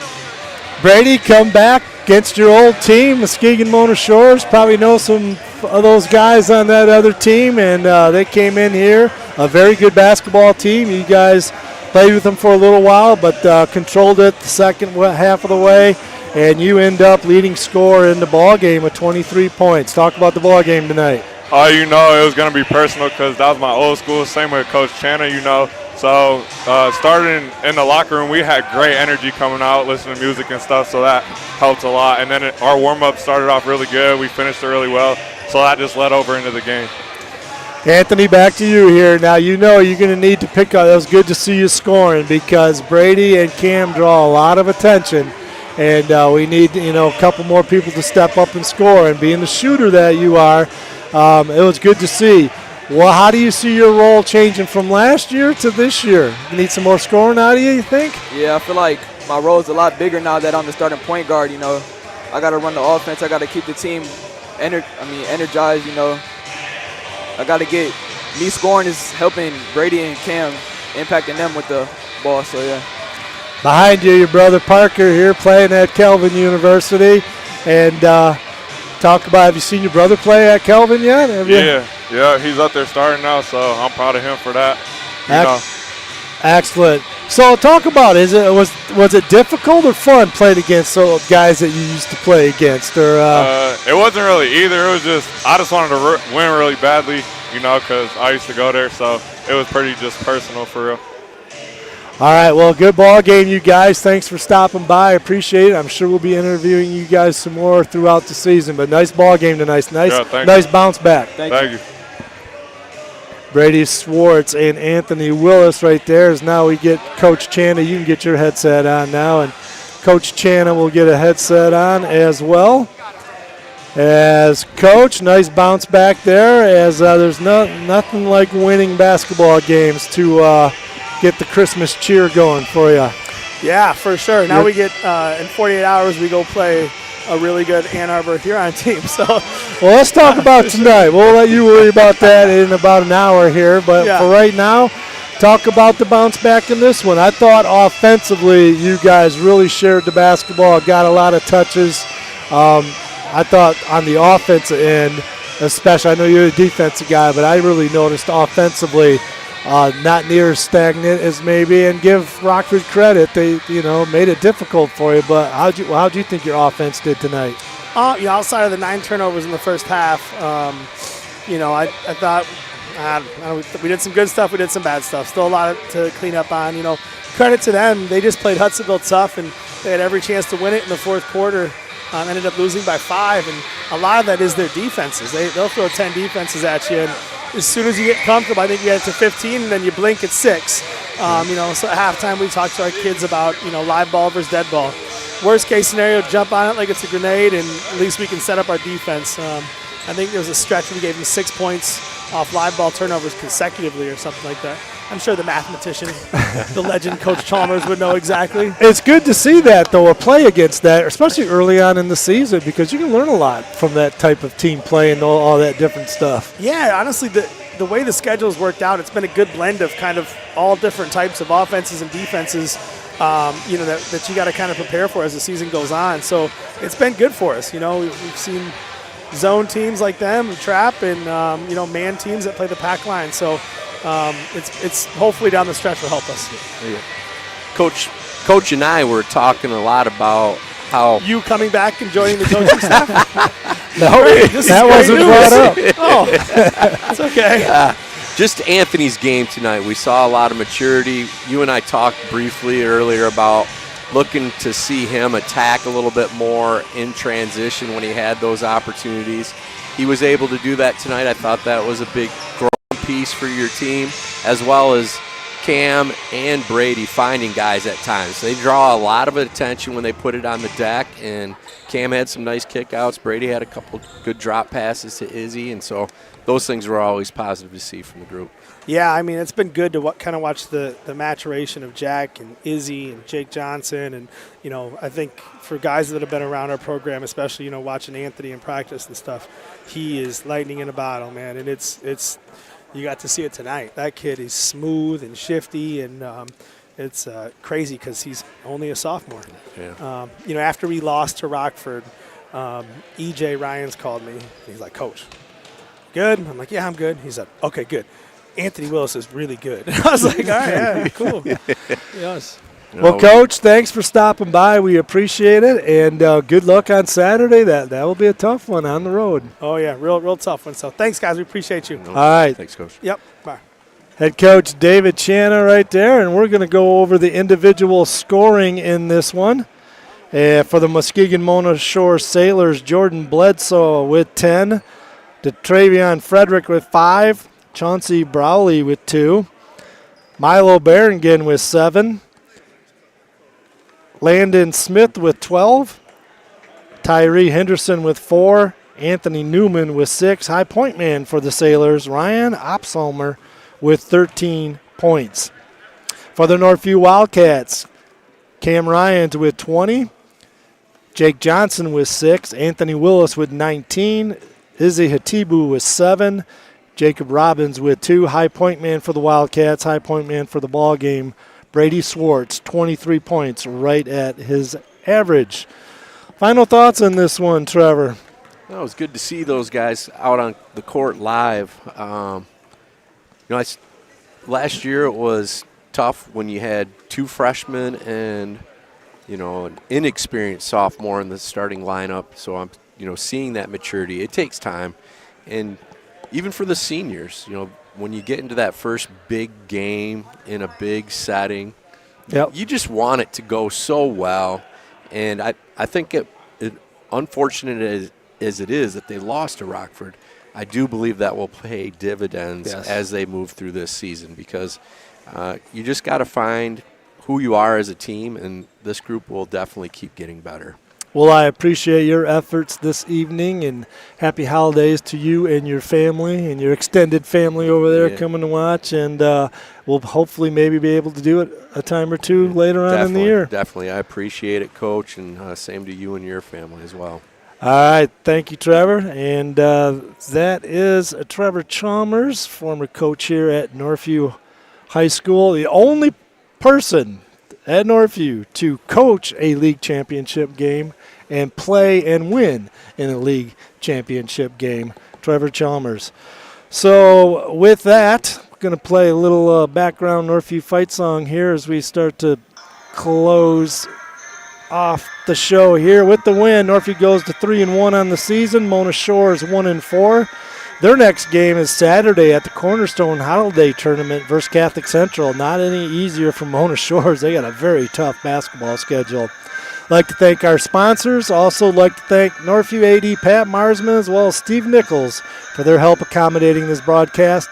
Northview's next game is Saturday at Clarkston for the D-Zone Invitational versus Ann Arbor Huron. Then Ferndale at the Motor City Roundball Classic. Then at Grand Rapids Union. Our next broadcast will be the game after that, January 7th at Northview versus Wyoming, a good team. On air at 6:50 p.m. Ryan Rampolsky will be my color analyst for that game. So from Northview High School, it's Mike Diebold along with Trevor Chalmers. We thank you for listening to Northview Basketball on the Northview Wildcats broadcast YouTube channel. Once again, a final score here tonight, Northview 77, Mona Shores 59. Everyone listening in, I hope you enjoyed the broadcast. Have a great evening, stay safe and healthy, and as always, go Wildcats.